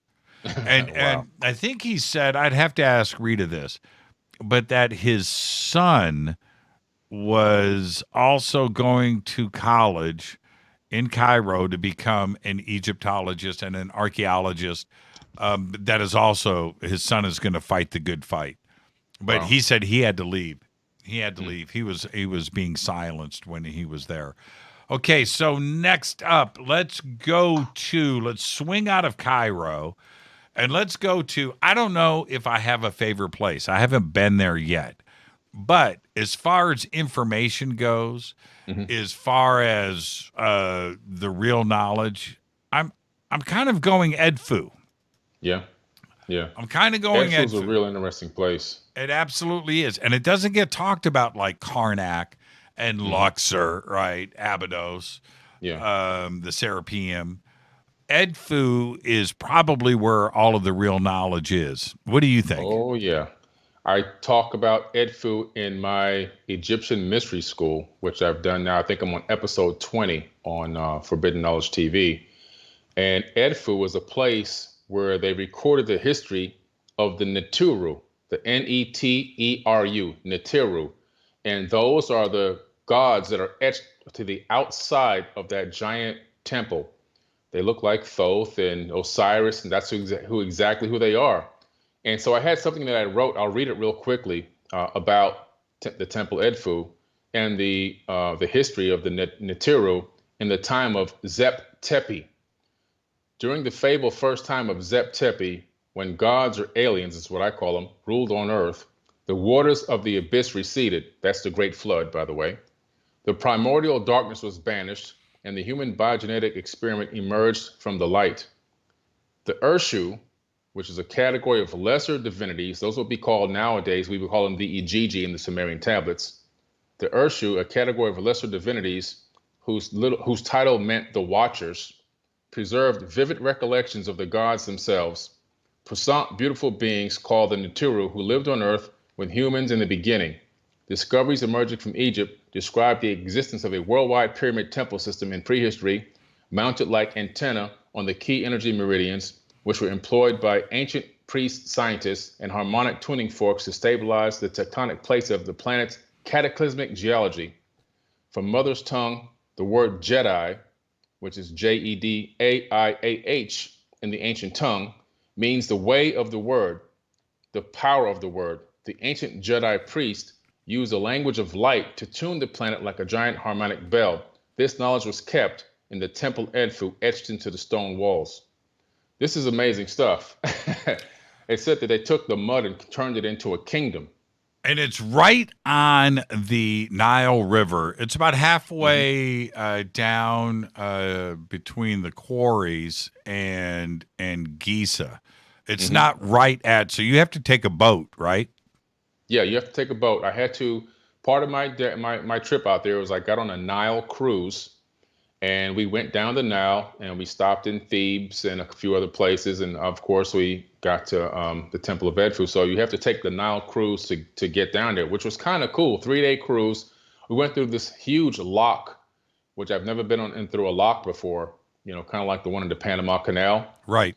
That was pretty impressive. And then there were cowboys, water cowboys on the Nile, or Nile cowboys that driving these little tiny speedboats and jet skis with ropes like you see in the Wild Wild West, and they're making these like lassos and lassoing the boat so they can connect to it and let the boat pull them along. All the meanwhile, they're throwing up from the bottom of the boat to the top where we are on the deck, goods for sale. And then with a pouch that you would put the money in and drop the pouch back down to them.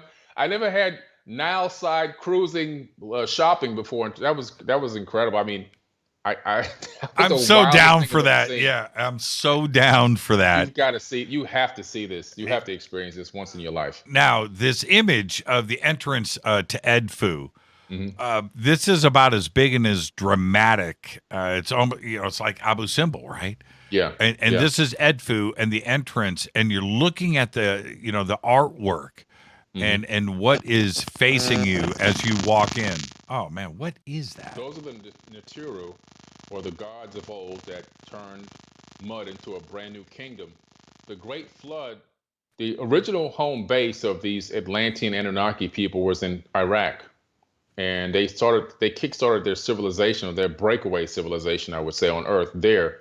Then a great flood swept the land, which is documented everywhere globally. After that, they went and started off in the land of Chem, which is here, Egypt. This is also talked about in the Emerald Tablets. Thoth says that, the waters had began to recede and the great temples had come up out of the mud, and his father Thothme had told him to go and, follow the plan, help to kickstart civilization. So this is like post-diluvial buildings here. And these things are far older than what they're telling us in the mainstream. These things aren't 2,000 and 3,000 years old. I believe they're probably 10, 15, maybe 20,000 years old, in my opinion. But this Edfu temple was flushed out. There was so much debris and mud here, and somebody came up with the genius idea to redirect the Nile towards this massive entrance to wash out a lot of the debris that was on the inside. And it ended up destroying a lot of the stuff inside the temple and a lot of the artifacts and washing half of it down the Nile. Crazy. Now, the Temple of Edfu probably has, out of all of ancient Egypt, the most complete history going back to Zep-Tepi and, of course, what may be Atlantis and the founders of Egypt. And covers, man, we've got a weird noise coming in from you, Billy. I don't know what that is. Really? There's nothing here. Yeah, no. It's digital, and I think it might be your modem or my modem's in another room. I'm just sitting here by myself with a laptop. Because I can hear it cycling through. So that's what it's doing. Okay, so anyway, is the builder's text. And when you look at the builder's text and you see that you're looking at a 10,000 year history of Egypt, what goes through your mind? Well, it tells us that there's a lot we need to learn. Some of these hieroglyphs are written in the language of light. And what that means is when you speak them, when you utter them, they give off a particular cymatic frequency from your vocal cords that has a direct effect on space-time itself. So they really had mastered language in a way that literally cast spells as they spoke them. And they also, this was a place almost likened to the Library of Alexandria in terms of the knowledge that was etched into the structure. That also the dimensions of the temple itself was all designed to hide the information or store the information about the true ancient history of mankind, and along with these Atlantean gods, how everything got restarted after the Great Flood, and who these gods were, and even where they came from. It's all there. How big and impressive is Edfu as compared to, say, Karnak or Luxor? I would say it's just about as impressive as Luxor, in my opinion. It's the height of these. I don't know how they get these things up. I mean, the height of these walls, it's just incredible.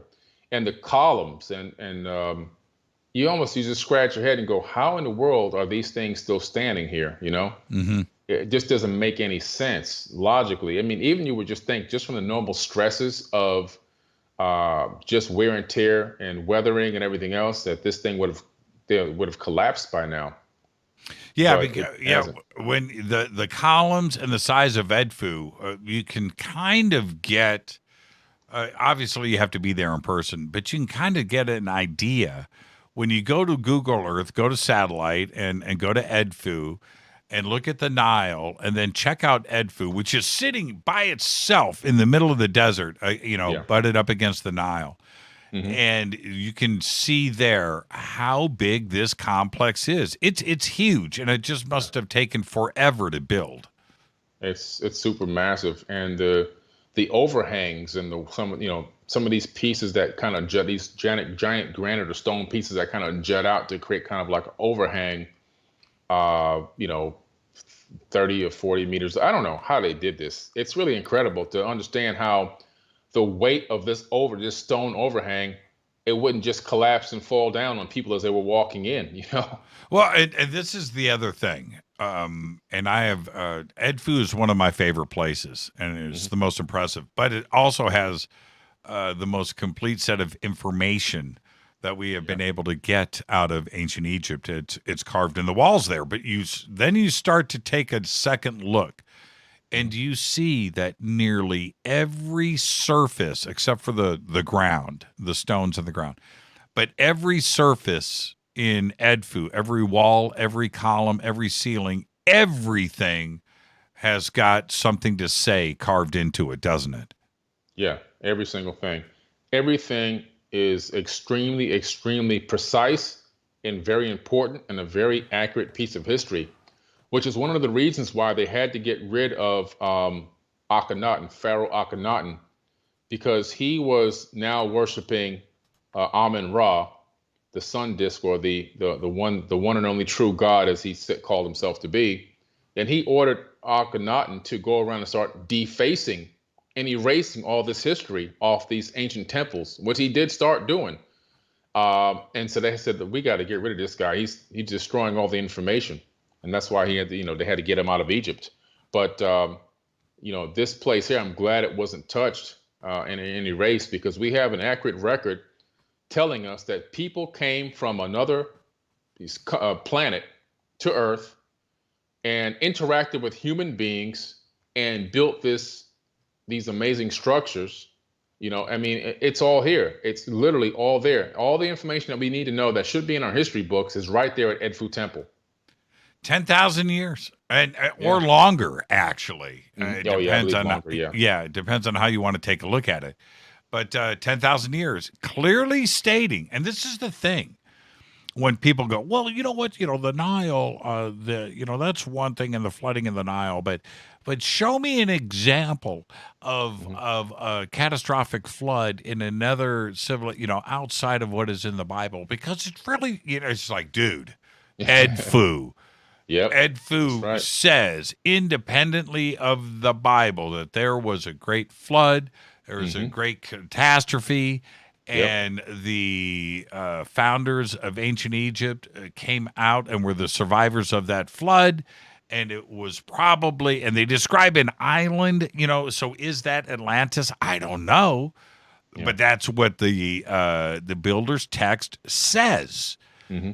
And then they name and go through all of the original pharaohs, which is there, a complete chronology, and then goes beyond that.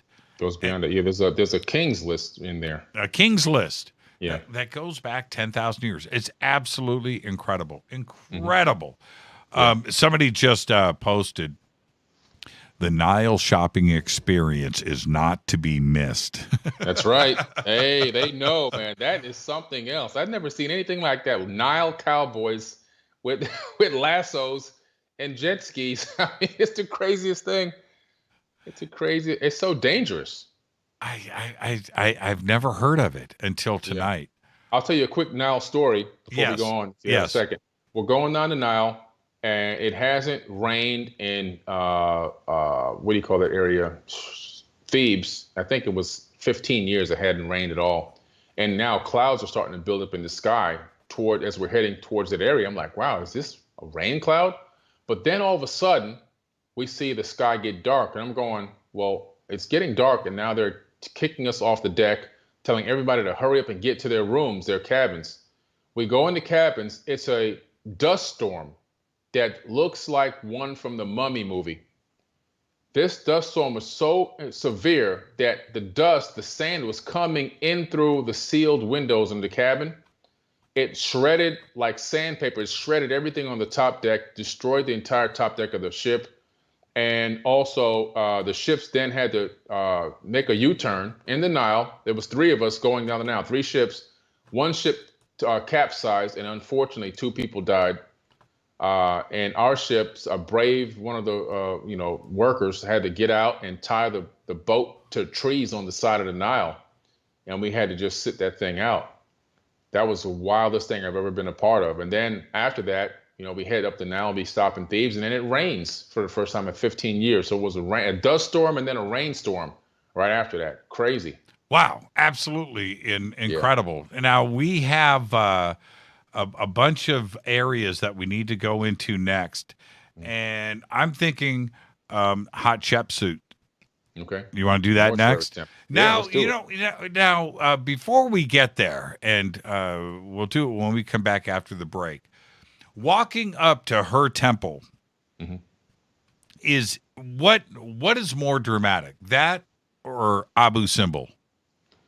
Abu Simbel may be more dramatic, but once you get to the Hatshepsut temple and you walk to the inside of the courtyard area and see those massive statues there, they're about half the size of the ones at Abu Simbel. You start to get a real understanding, like this is really grand, and you start to realize a woman had this kind of power, so it's pretty cool. Now, with Egyptian history, there is the urban legend part of her reign, and then there's the dogma part and the historical record part. Yeah. Do you think that she was dressed as a man, acting as a man, hiding her identity as a woman? Or did everybody know that she was a woman and allowed her to lead? What do you think? Great question. Yes. According to my homegrown archaeologist, she was a woman. And not only was she a woman, she would come to the site while it was under construction, and her lover would come there and spend time with her there during the construction process of the Hatshepsut mortuary temple.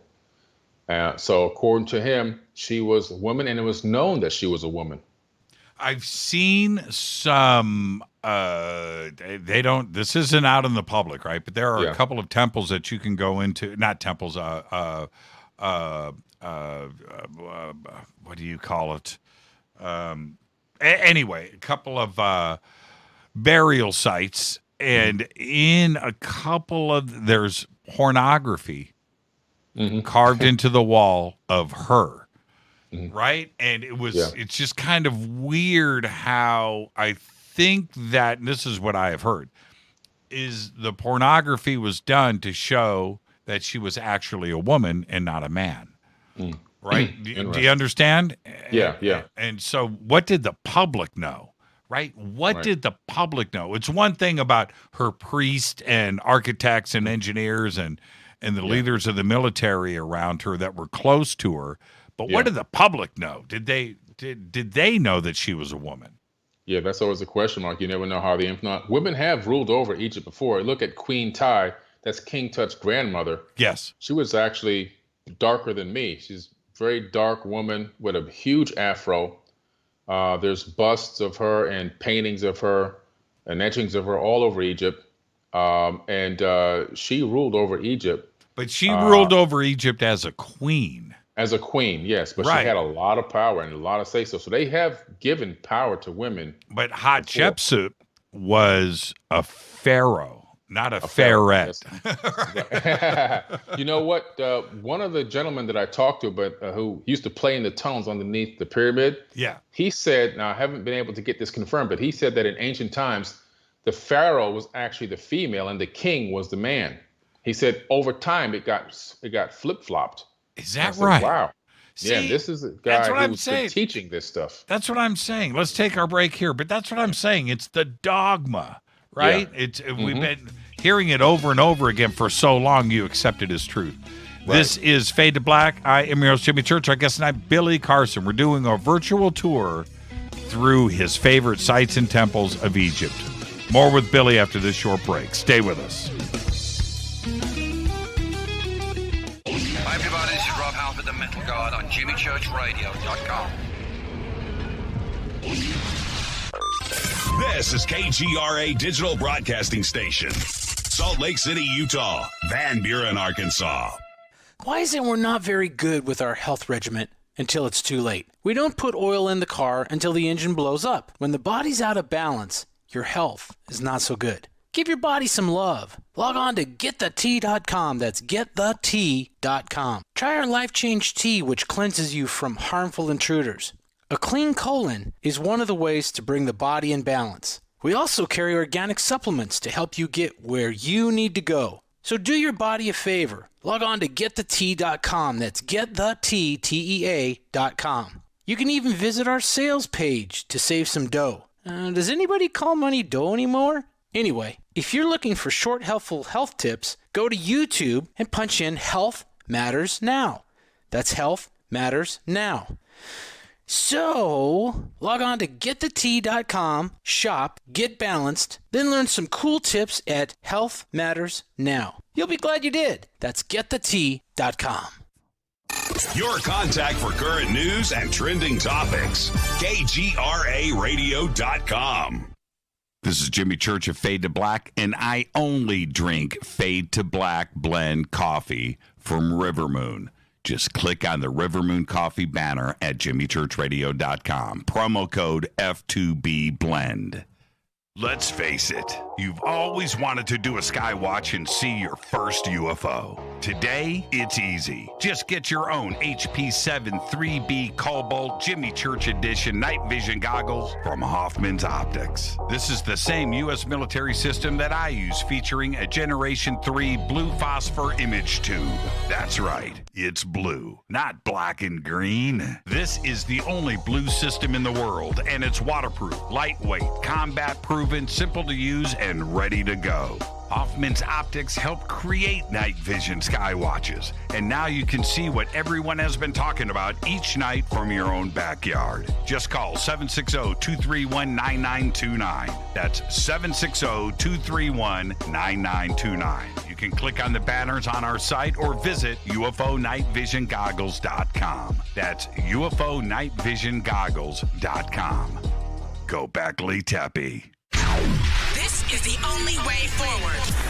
This is Fade to Black. Make contact. KGRARadio.com.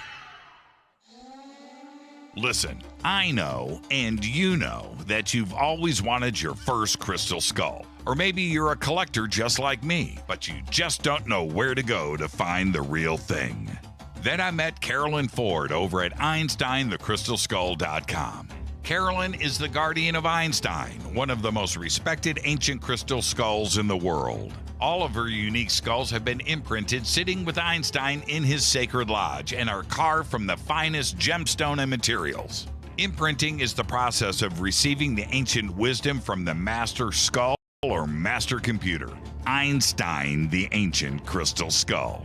To see Carolyn's current collection of crystal skulls, just visit her store at EinsteinTheCrystalSkull.com or click on the banner over on our site. Don't forget to use the promo code JIMMY at checkout to receive 10% off of your order today. That's promo code JIMMY. Finding your first or next crystal skull is easy. Just visit EinsteinTheCrystalSkull.com.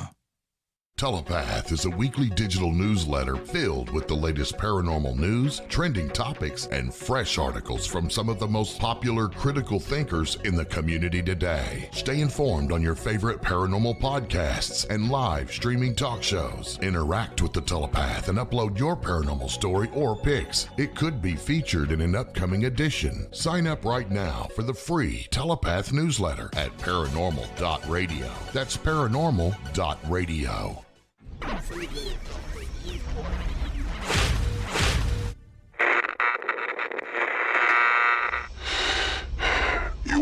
a secret. I love ponies. I really love ponies. I'm serious. I couldn't stay sane without ponies to brush. Why fade to black? Because you never got that pony, damn it. This is Fade to Black with Jimmy Church on the Game Changer Radio Network and KGRA, the Global Radio Alliance.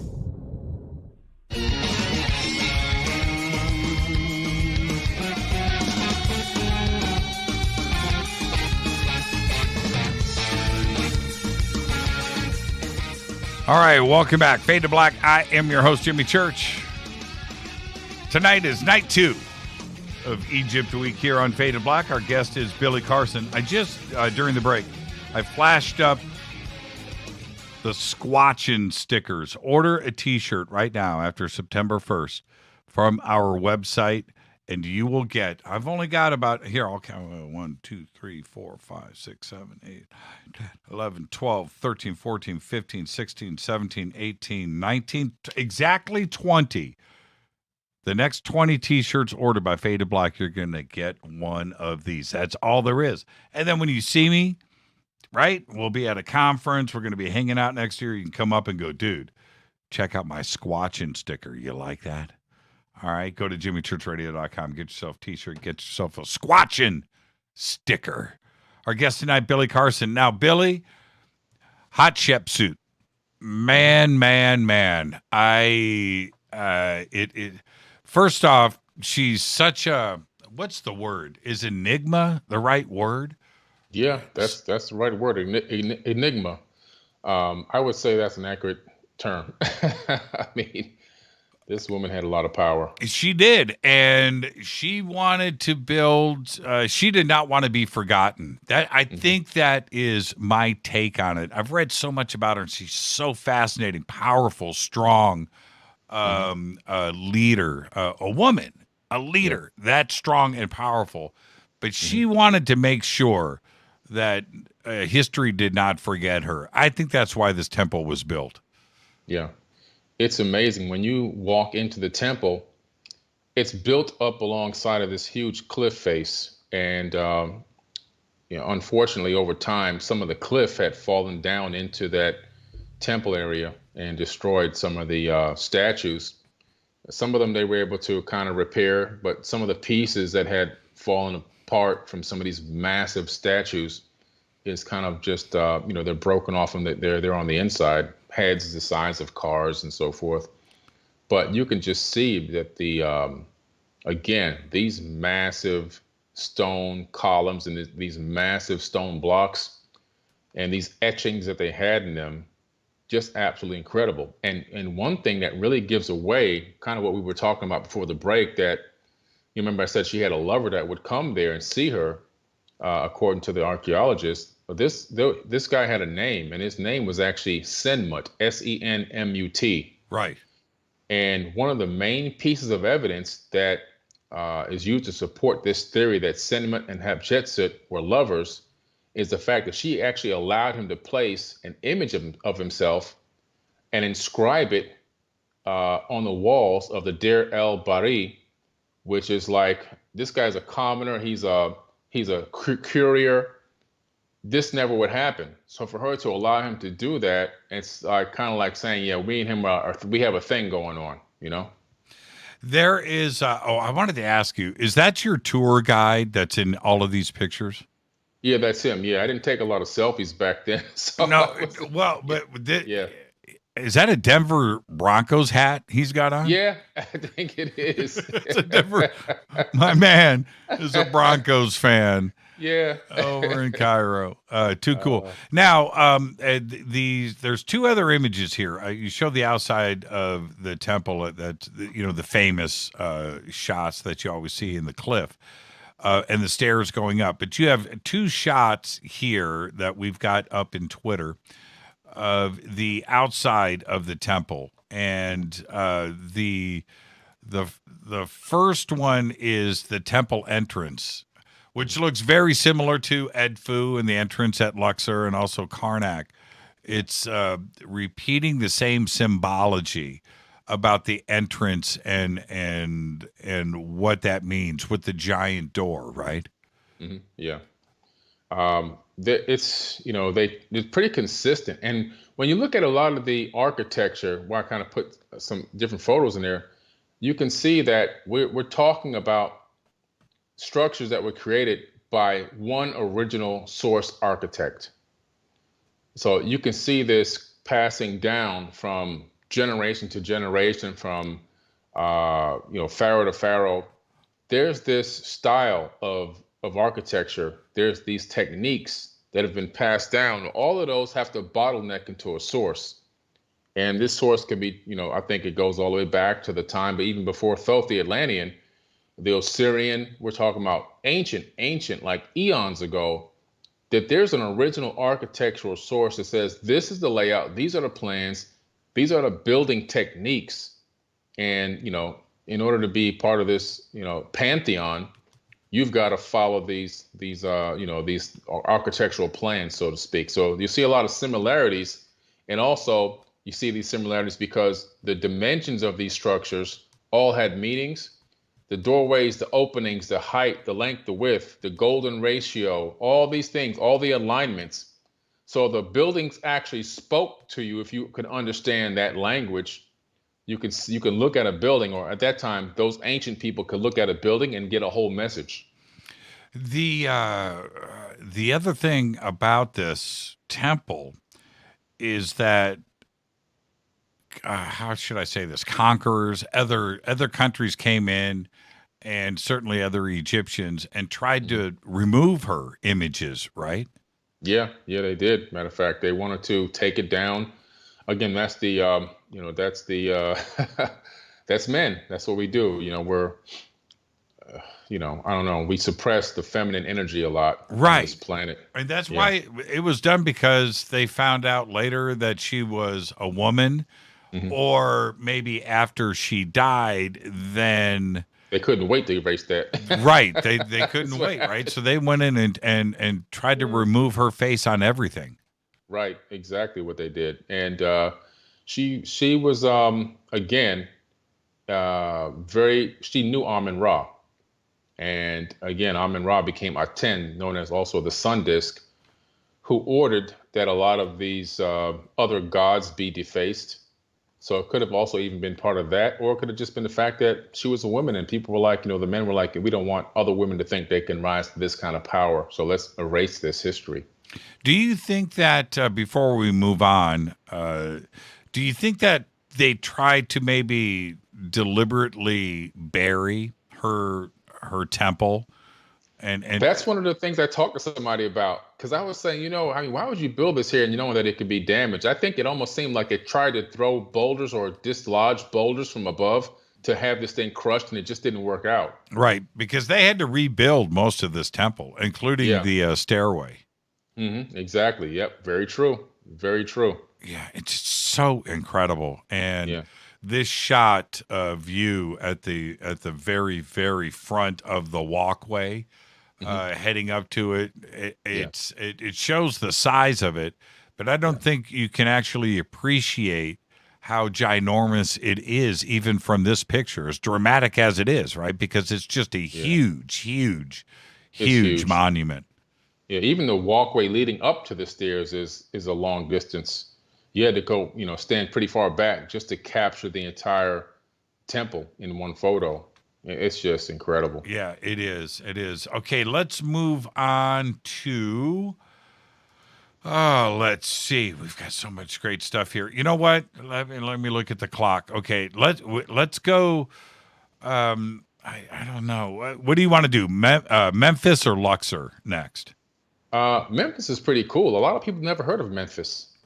Memphis, Tennessee, man. Elvis Presley. Right. Yeah, when you hear Memphis, you think Tennessee, you think Elvis Presley, you're thinking the Deep South and in America. Memphis was the capital. That's right. It was the capital of ancient Egypt. And obviously, Memphis, Tennessee is named after Memphis, Egypt. And Memphis, Tennessee also has their pyramid basketball arena there, too, as well. So let's go through this. Image number 1. I can't see the statue that you're standing in front of, but it's big. Is this originally from Memphis? It's originally from Memphis.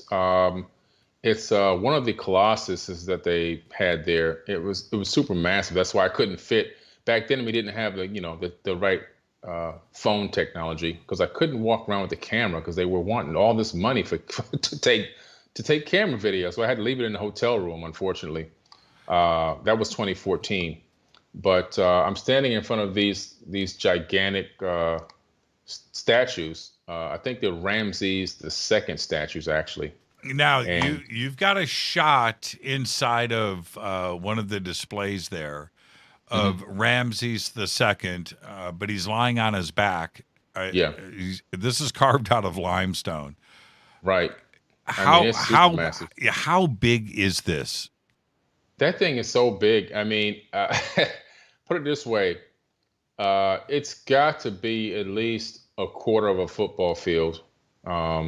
It's got to be at least a quarter of a football field, and it is super massive. It was hard to get the whole thing in one frame, with a photo, because of the zoom out technology. It just wasn't that great at the time. But this thing has to weigh, I don't know, a couple 100 tons at least. It is really, really huge. His head looks like it's 15, 20 feet from the bottom of his beard to the top of his head. Yeah. It's an amazing, and he was so, he was like one of the pharaohs that really wanted to showcase his body a lot. So he had this physique that he would etch into everything. His physique was like this, what we would call now, he probably looked like, one of these modern day pumped up, really in shape, fit models, these male models, but these really great physiques. And so all of his statues had that look. Well, my statues are going to have the same look. Hey, why not, man? We know I don't have that physique, but we're going to say something different for the future. This is one piece of limestone. Yeah. One giant piece of limestone where they would just etch this. What's really incredible is when you go to the staircase and walk around the little area, you can walk around this thing from the higher level and look down at it. You can then see the actual equidistant space between the nose, the eyes. You can see that it really fits in the Fibonacci sequence.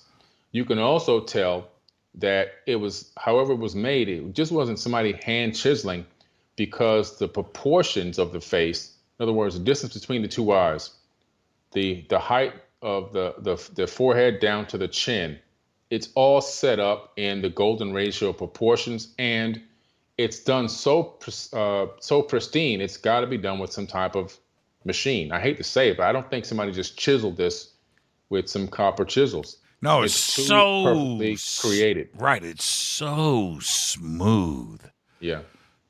It's incredible. It's like somebody just put a laser etching or some type of an advanced machine on this stone, right, and gave it the code for what it wanted it to look like, and it just went to work. Yeah, I mean, because to do this kind of beautiful artwork, because that's what it is. It's just absolutely beautiful. You can't make a mistake. No, you can't. No. You don't. Oh, you know what? Throw this away. Let's bring in another. Let's bring in another chunk of limestone. Right. That's 25 yards long and 10 yards high, and I'm going to start over because I messed up on the lips. Right. It's not that kind of party, is it? No. And because they used to make these things in such massive amounts, you have to really be an expert at this, and you have to be able to do it so well and so good that it was easy. They did these things because they were easy to do, not because they were hard. And so they had the ability to make these things. If you're off by 1 centimeter starting out on some of these amazing statues, the whole thing is garbage. Yeah. Because you can expound on that 1 centimeter, and then by the time you get done with the whole thing, the whole thing's out of proportion. Let's head over to let's go to Luxor, man. Everybody wants to know about Luxor. Yeah. And we've got everything up there on Twitter, so it's up in the hashtag F2B. It's in the F2B feed, and I mean, probably one of the most celebrated places on all of planet Earth is Luxor, isn't it? Yeah. Oh, Luxor. A lot of famous people have gotten married there. There have been a lot of, you can actually rent out the entire, if you have the money, you can rent out Luxor Temple, believe it or not, and actually get married there. Michael Jackson has been there. I mean, just a lot of famous people have been to Luxor Temple, of course. A lot of famous politicians, of course. It's an amazing, amazing place off the Nile. I think it was Amenhotep III was the actual pharaoh that built it, ordered this thing to be built. And it was also built in stages. They kept adding on to it. The columns are super massive. And when you're inside of the temple itself, it has this acoustical perfection. I was there with somebody that knew how to sing, and she's, our guide said, go ahead and sing. Just start singing right here. And so she started singing, and the acoustical perfection inside that temple, it just has this perfect resonance that gives you almost this this feel like you just got on a Yamaha soundboard. It's incredible. I mean, wow. So this place is really amazing. It's set up with like a harmonic resonance, and all of these gigantic, I guess you call it these pillars, they all are set, I think, in my opinion, to a specific harmonic frequency to allow that resonance. And I'm trying to figure out what was the purpose of having that resonance, that the ability to have that type of frequency or that kind of sound wave vibrate inside of there like that. Nobody knew, not even him. Now, how cool was it to walk down the Avenue of Sphinxes? Oh, man. I know, right? First thing is, I knew about the Sphinx, like the Buscegi Sphinx. I knew about of course, the Great Sphinx and Giza. But I didn't know that there were little sphinxes everywhere, if you want to call them little. I really didn't know that until I went to Egypt. And then this row of sphinxes, and each head is different. Each one is different. And yeah. I keep going back to the Met in New York, because at the Metropolitan in New York, you have the British Museum for sure, and you have the Louvre for sure, and the museum in Cairo, and Cairo itself, in Egypt itself. Yeah. But the Met in New York has stolen as much of the cool stuff as anybody has. Wow. And you go, and Rita and I, we're walking through, I've got pictures of it somewhere, and you walk into one of these many rooms, and they have, I'd have to ask Rita, but they have like 4 or 5 of these from the Avenue of Sphinxes at the Met, right? Man. And here, you can't appreciate actually how big they are, because they are huge. Yeah. I'm going to guess and say 15 feet long from paw back to the tail, probably about 15 feet, and sitting up about maybe 6 to 10 feet high. It's kind of hard to judge. But anyway, so this is what broke my heart. You walk in, and it's cool. They've got all the photographs of the Avenue of the Sphinxes and things at this display at the Met. And then you say to yourself, well, wait a minute. Why aren't these back in Cairo? Right. Exactly. Right? They've got 4 or 5 here, which is cool, but they're stolen. They need to be back. So it makes you wonder how many are around the world on display that were removed from Luxor. Oh, yeah, a lot of stuff. In my opinion, I always thought that, for some of this to be in museums, they should have just taken molds and recreated them and said these are scale copies. Well, you know what they did that in Dendera? You know what they did? What? The original Zodiac from the ceiling in Dendera, the one that is there now, is a cast of the original, which is at the British Museum. The British Museum wouldn't give it back. So they made a copy, they made a cast, and they sent that to Egypt, and that's what's in the ceiling at Dendera. Are you kidding me? No, man. The original taught me something. I didn't know that. Yeah, Wow. that's right. That's right. So what you see in Dendera, which is cool, Yeah. it's not the original. The Louvre wouldn't give that up, and still won't. But the Avenue of Sphinxes is just about as cool as it gets, no question about it. Now, take me through when you walk through the entrance at Luxor, of course, with the giant pharaohs that are seated. And you've got all of the debris and the rubble and everything that is outside, because they've also rebuilt this temple many times too as well. Yeah. Yeah. It's really incredible when you walk in, because you've got these giant sphinxes there. I'm sorry, statues there of these pharaohs. And actually, this was another area where they tried to use water to clean out the inside of a temple. I don't know who comes up with these ideas to flood areas of ancient temples to clean them out instead of just having people pick up the debris or use shovels or whatever. But anyway, so they damaged a lot of stuff. But to see these gods sitting down here, and what's interesting about the faces of these gigantic statues, the faces aren't all the same. In other words, they, to me, appear to be slightly different races of people. Some look more African, some look more Arabian, and some look more European. That I thought was pretty amazing to see that in this area. So you start paying. Then I started paying attention to a lot of the statues' faces, and started realizing, wow, there really seems to be different races of people in these statues. They are not all the same. They aren't. So Dan James, our OG Fadernaut from Australia, was just in Egypt earlier this year in 2020. And he posted pictures of Ramses II from Memphis from above. Wow. Holy crap, right? Yeah. I mean, look at the size. And this is like half of it. Yeah. His legs aren't there. Yeah. Man, that is huge. It's hard to get. I almost wish they would have given us another third or fourth floor to walk up to, so that we can get a better, get more distance from, so we can take a full photo. Look at his belt. Yeah. Man, that belt is incredible. Wow. That's like a superhero. Yeah. Totally superhero Batman belt. Yeah. I'm looking at the clock. I got to take a break. And when we come back, Billy, I want to jump over to the obelisk. We've got some images there too as well.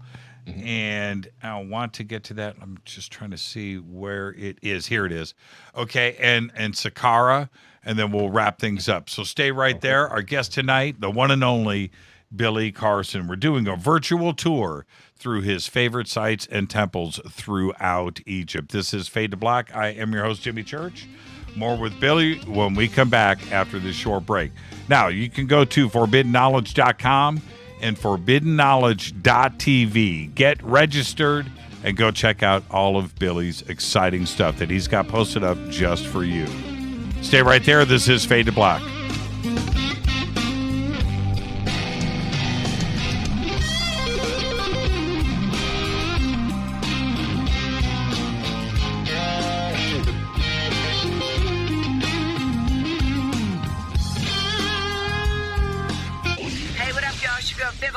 Here, and you are listening to my boy Jimmy Church on JimmyChurchRadio.com. Despite popular opinion, reading a book will not make you smarter. But listening to Jimmy Church will. This is Jimmy Church of Fade to Black, and I take Life Change Tea supplements every single day. It's what I do. Click on their banner at JimmyChurchRadio.com. When you take the beans from Central America with dashes of Indonesian and African mixed in and then roasted to the dark side of Fade to Black, you create the ultimate brew of fringe. Introducing the Fade to Black blend from River Moon Coffee. Yes, River Moon's darkest customized roast was created for the love of Fade to Black. The alchemy of masterful roasting and smoking the beans is in every sip of this full-bodied, dark Java. I need my coffee dark, deep, with distinct bittersweet chocolate highlights, just like the bunker. Leaning further into the darkness of the roast is Fade to Black Blend from Rivermoon Coffee. Just click on the banner at jimmychurchradio.com and use the promo code F2BBLEND for 15% off of your order today. Go Beckley Teppy. Hello, my name is Billy Carson, and I am a best-selling author and the founder of ForbiddenKnowledge.tv. Together with my team, we have built an all-new conscious streaming TV platform designed with every family member in mind. If you have ever wanted to travel the world and attend lectures and workshops from your favorite speakers but weren't able to, look no further. ForbiddenKnowledge.tv. There are dozens of workshops and lectures from speakers you know and love. We have also included amazing categories to assure that your consciousness is entertained and elevating on a daily basis. Amazing interviews, ancient history, ascension knowledge, wisdom teachings, documentaries, conspiracies, mysteries, health and fitness, conscious cooking, meditations, finance, yoga, and so much more. To start your free trial on any mobile device or computer, surf to ForbiddenKnowledge.tv. That's Forbidden Knowledge with the number 4, ForbiddenKnowledge.tv. Again, visit ForbiddenKnowledge.tv today. Are you intrigued by Paranormal Talk Radio? You'll love the new Paranormal Radio app from TalkStream Live. You'll find a great selection of talk shows covering UFOs, ghosts, strange phenomena, and much more. Download the Paranormal Radio app now and start listening to the very best in paranormal talk entertainment, including the network you're listening to right now, the Paranormal Radio app. Free in Google Play and the iOS App Store. Erica, Brittany, Gabby, and you're listening to JimmyChurchRadio.com. It's not a lifestyle we chose. We were born this way. KGRARadio.com.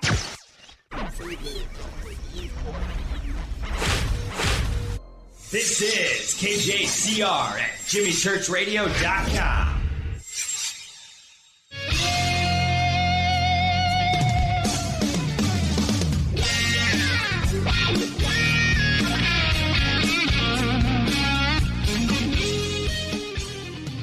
Welcome back, Fade to Black. Tonight, one of my favorite guests and friends to have on Fade to Black is Billy Carson. And we have worked so closely together over the years. And Billy, I want to thank you for all of your hard work. And one of the things that we know about you is you write, you're prolific, you complete the projects that you want to get done, and of course, ForbiddenKnowledge.tv, the new video channel, and all of that. But you get out there. Well, maybe not this year, but you get out there. You go and research. You visit all of these historic sites around the world, and you go and you experience them for yourself, and then give us the knowledge that you've learned. And I want to thank you for that. This is a great show tonight, but. Oh, excuse me. Had to hit the cough button. I don't know. Sometimes something gets in your throat. Oh, man. And you got to drink that Rivermoon coffee. That's it.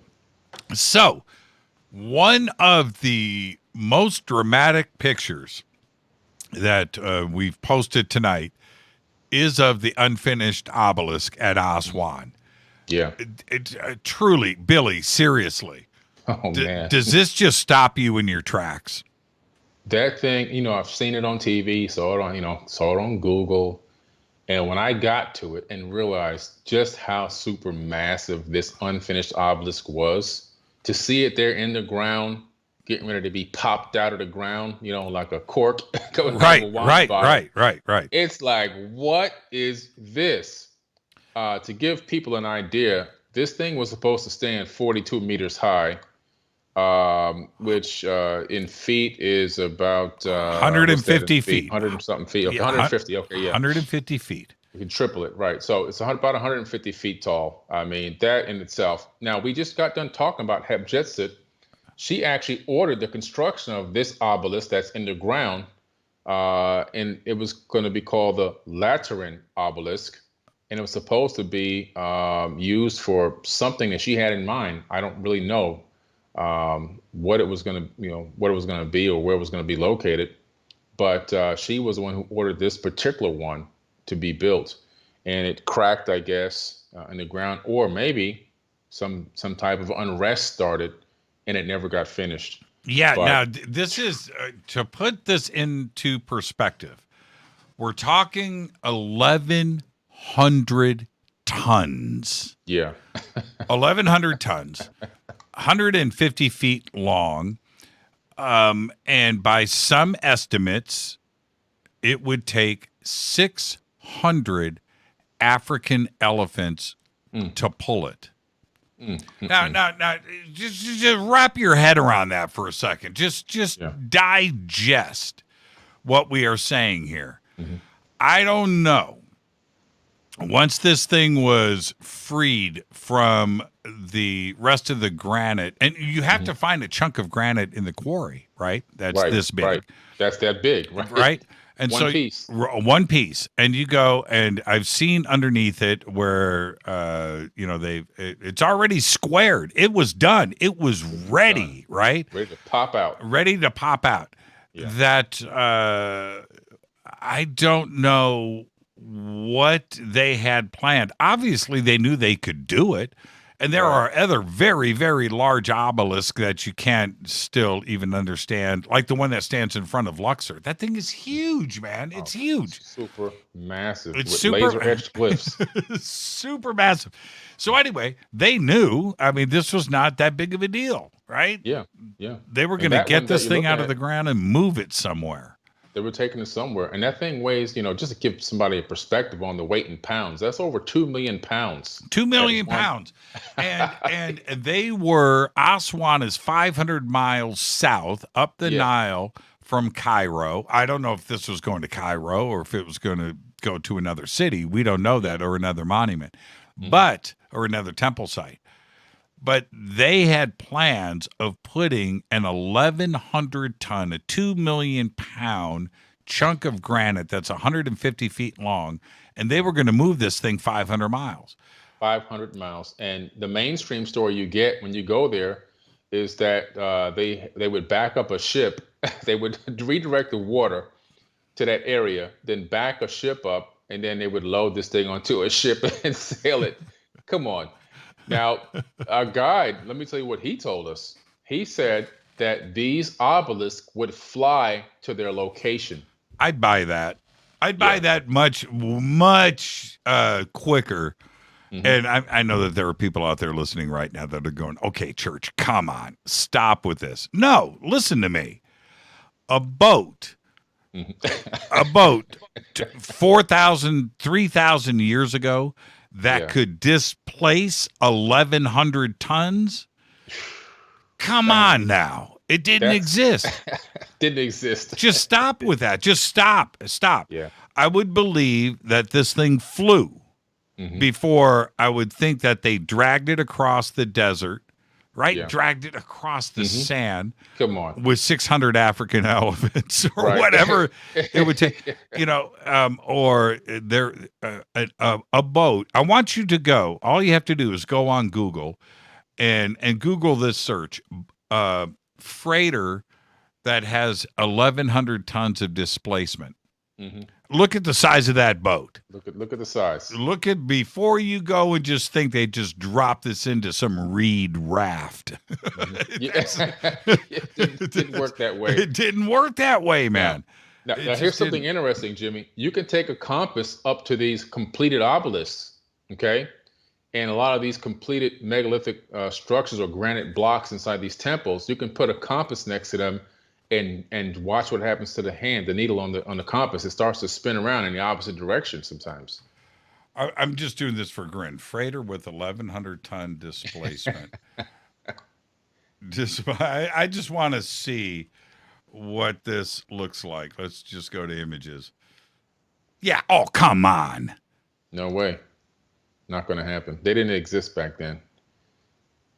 Look at the size of these boats. You'd be talking about a modern cargo ship that's...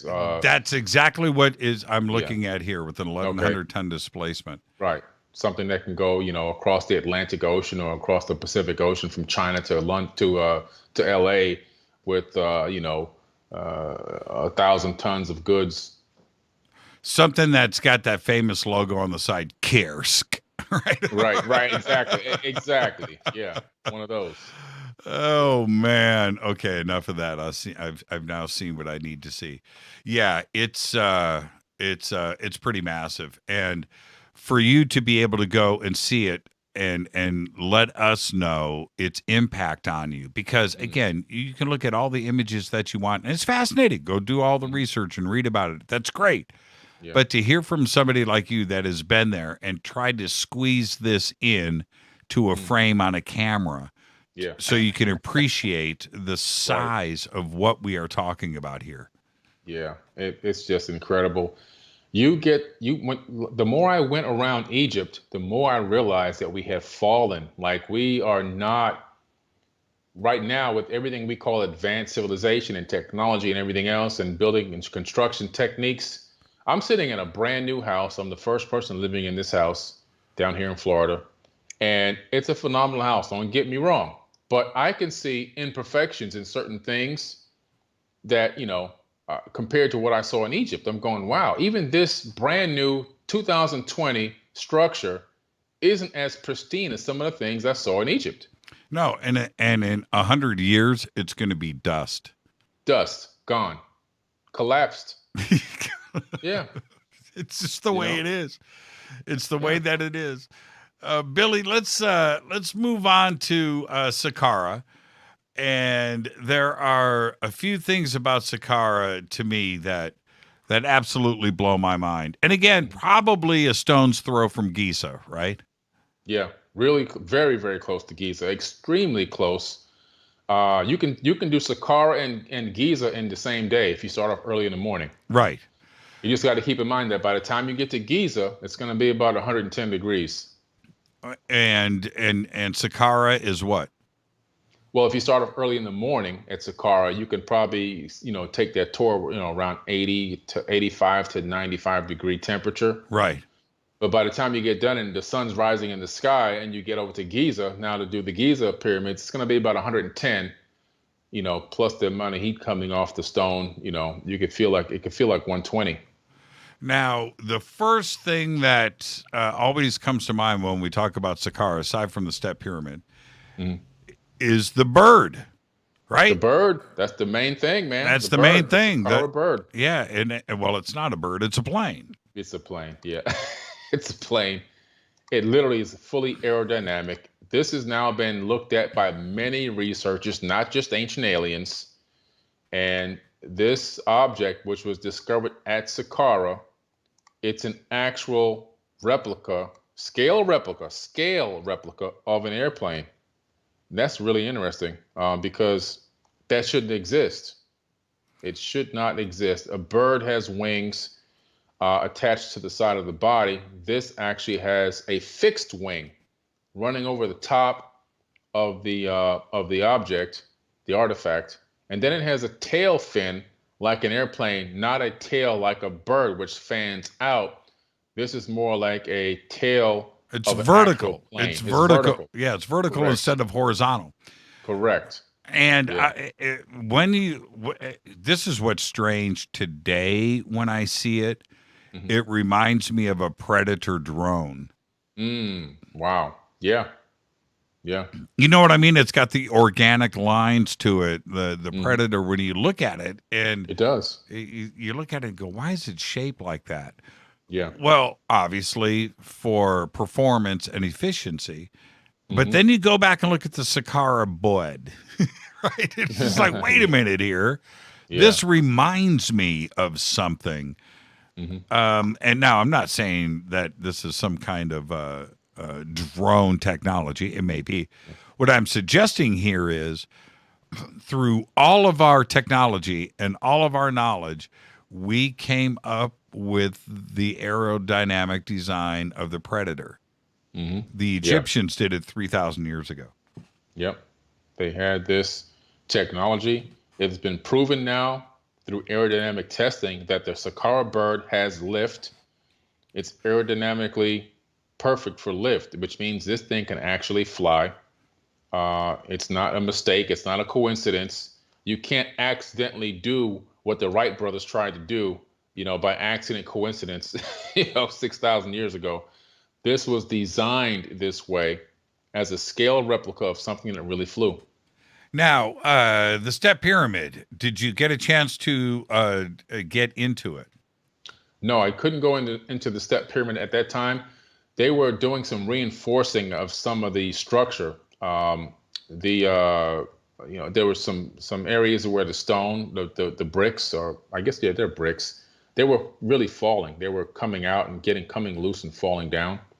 So they put this lattice kind of a structure around the area, and they were trying to do some type of refurbishing of the actual Step Pyramid. It's really an amazing sight. Even this pyramid, when you can't appreciate the size until you're standing next to it. You just can't. I wish I had I did have a picture with some people standing right next to it. Maybe I can send one over to you that you can have somebody tweet real quick, to get a good understanding of the actual size of people compared to the Step Pyramid. This thing is really massive. It is. It's 200 feet tall. Yeah. It's 400 feet square at its base, which is, you just start to imagine that, it's bigger than a football field at its base. Yeah. And is nearly a football field tall. And this is the other thing. That's why I asked if you went inside of the Djoser Pyramid, because it has got literally tens of kilometers, right, of tunnels. Yeah, it does. A lot of tunnels. Those tunnels also go underneath this plateau and link up to the tunnels over at Giza. And then the Giza tunnels go out for miles underneath the Giza. Underneath there, they go out for miles, literally. And there are rooms and archways and all kind of places underneath the sand. And also even more pyramids buried underneath the sand there as well, purposefully buried. We're going to find out. One day all of this is going to get disclosed. I said to a John Anthony West once, before he passed away, I said, if I had limitless funds, I would take vacuum cleaners to Giza and Saqqara. I would take vacuum cleaners. I'd suck all the sand out. Yeah.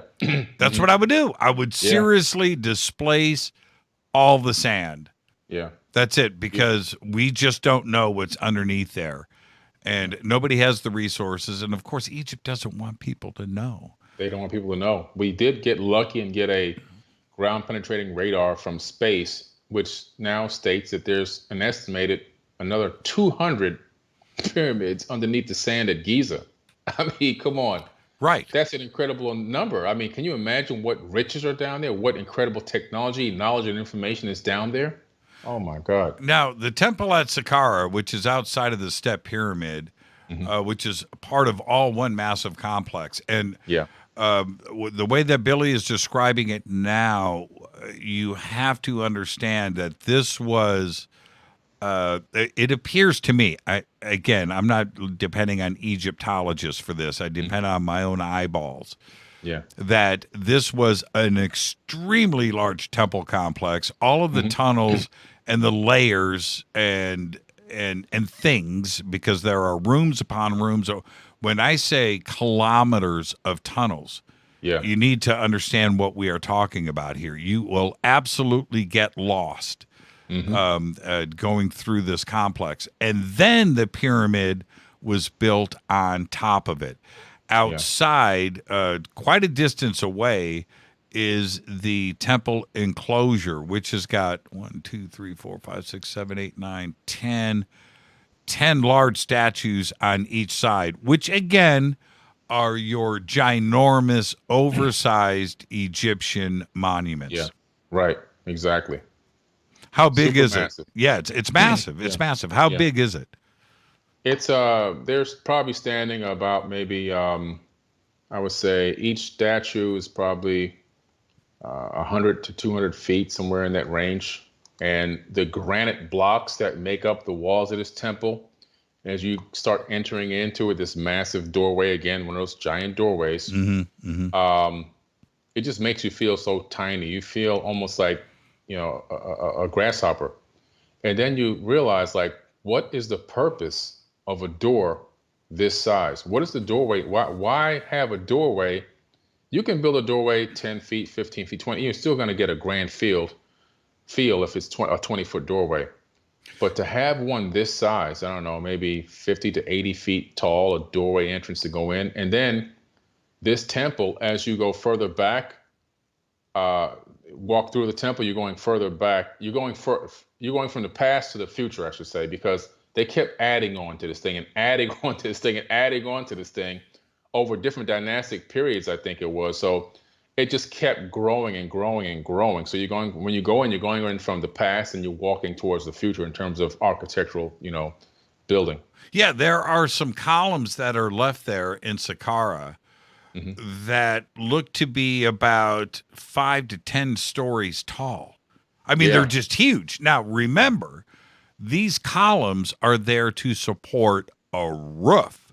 Yes. They're not columns just standing out by themselves in the desert like they are today. Right. But back then, they supported a roof. And this original temple site was built in the 3rd dynastic period, if you believe the historical record in Egyptologists. Right. But this was built before the Great Pyramid. It's incredible. Yeah, this is extremely. And when I tell you that when you go to the front of this thing, you cannot fit a human hair in between the stones. You cannot fit a human hair in between these stones. You can't get a razor blade in there.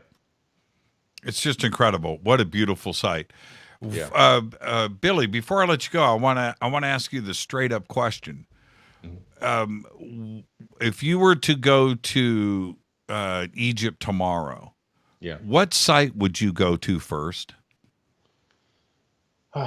Man, I think I would probably, I hate to say it because it sounds so stereotypical, I'd go back to the Great Pyramid again. Right. I've just been studying it so much and I came up with all these mathematical constants that are built into the pyramid, the Great Pyramid itself, and just analyzing and finding out so many things about the length of the base multiplied by the mean socket level and how you can give you, based on pyramid cubits, it can give you the tropical year, the sidereal year, the distance from the Earth to the moon, the distance from the Earth to the sun. It'll even give you the speed of the Earth around the sun and the speed of the sun around the galactic equator. I mean, this is some incredible stuff programmed into the structure of the Great Pyramid itself. I hear people, you being so honest about that, I think says a lot, because when you hear people talk about, we didn't even go to Karnak today. We ran out of time, but they talk about Karnak or Luxor, they talk about the Great Pyramid.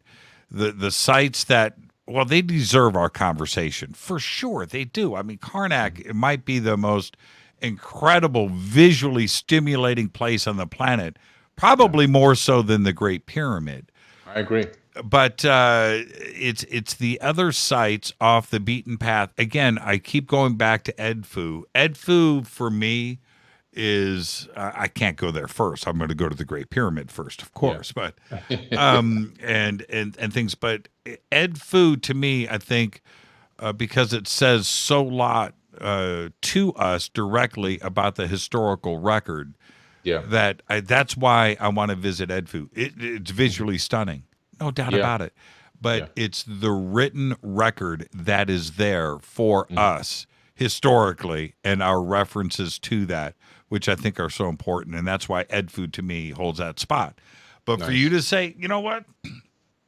Great Pyramid, man. That's where it's at. Yeah, because it's the study. The more I study it, the more I find out. It's a 1/432 scale of the planet Earth. I mean, I just keep coming up with more incredible knowledge coming out of this thing. Now, real quick before I let you go, we didn't talk about the Great Sphinx today for a lot of reasons, because it's it's talked about so much. But when you first walked up to it, Yeah. What went through your mind? The first thing I realized was how big it was. I couldn't understand, again, how big this thing was.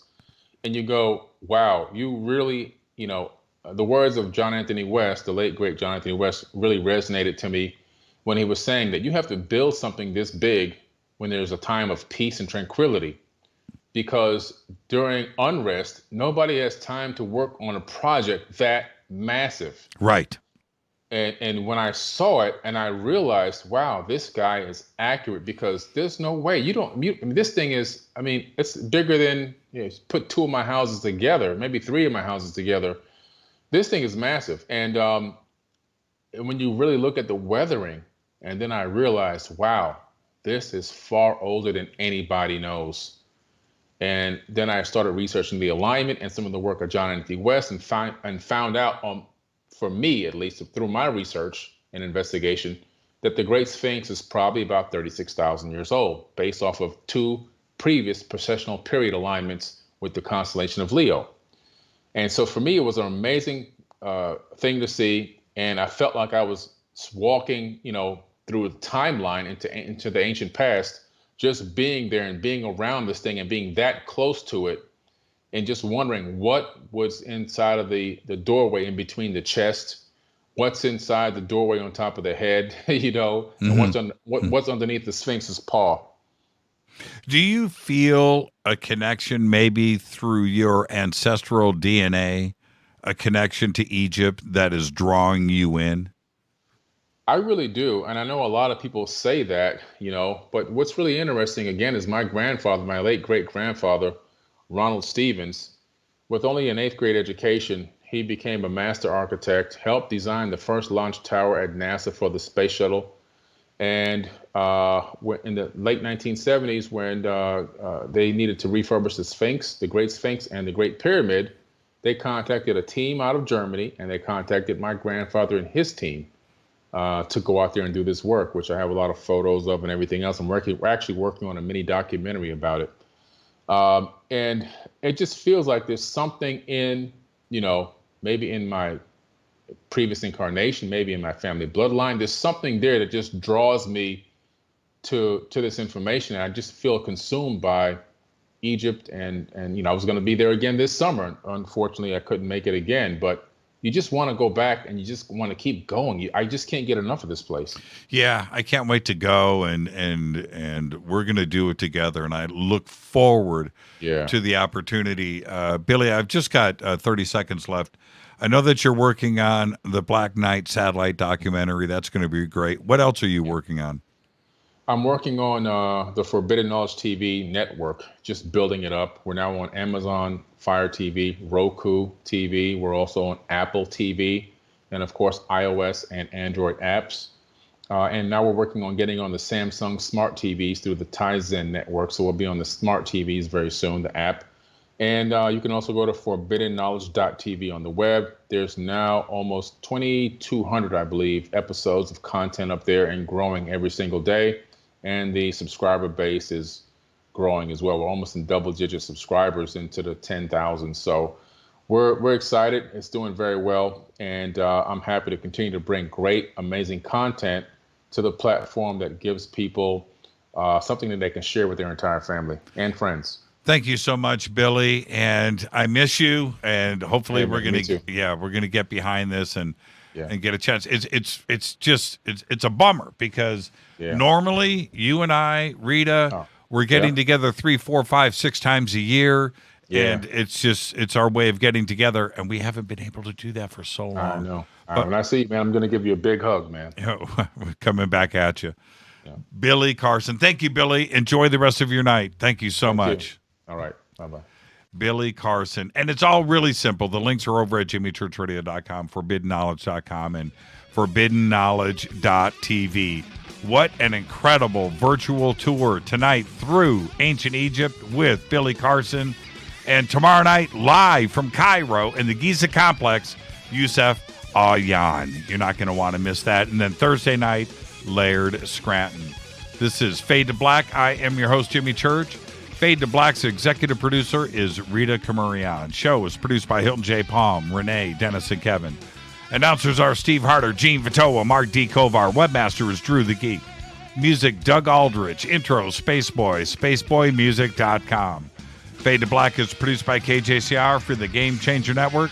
Syndication is KGRA, The Planet. This broadcast is owned and copyrighted 2020 by Fade to Black and the Game Changer Network, Inc. It cannot be rebroadcast, downloaded, copied, or used anywhere in the known universe without written permission from Fade to Black and the Game Changer Network.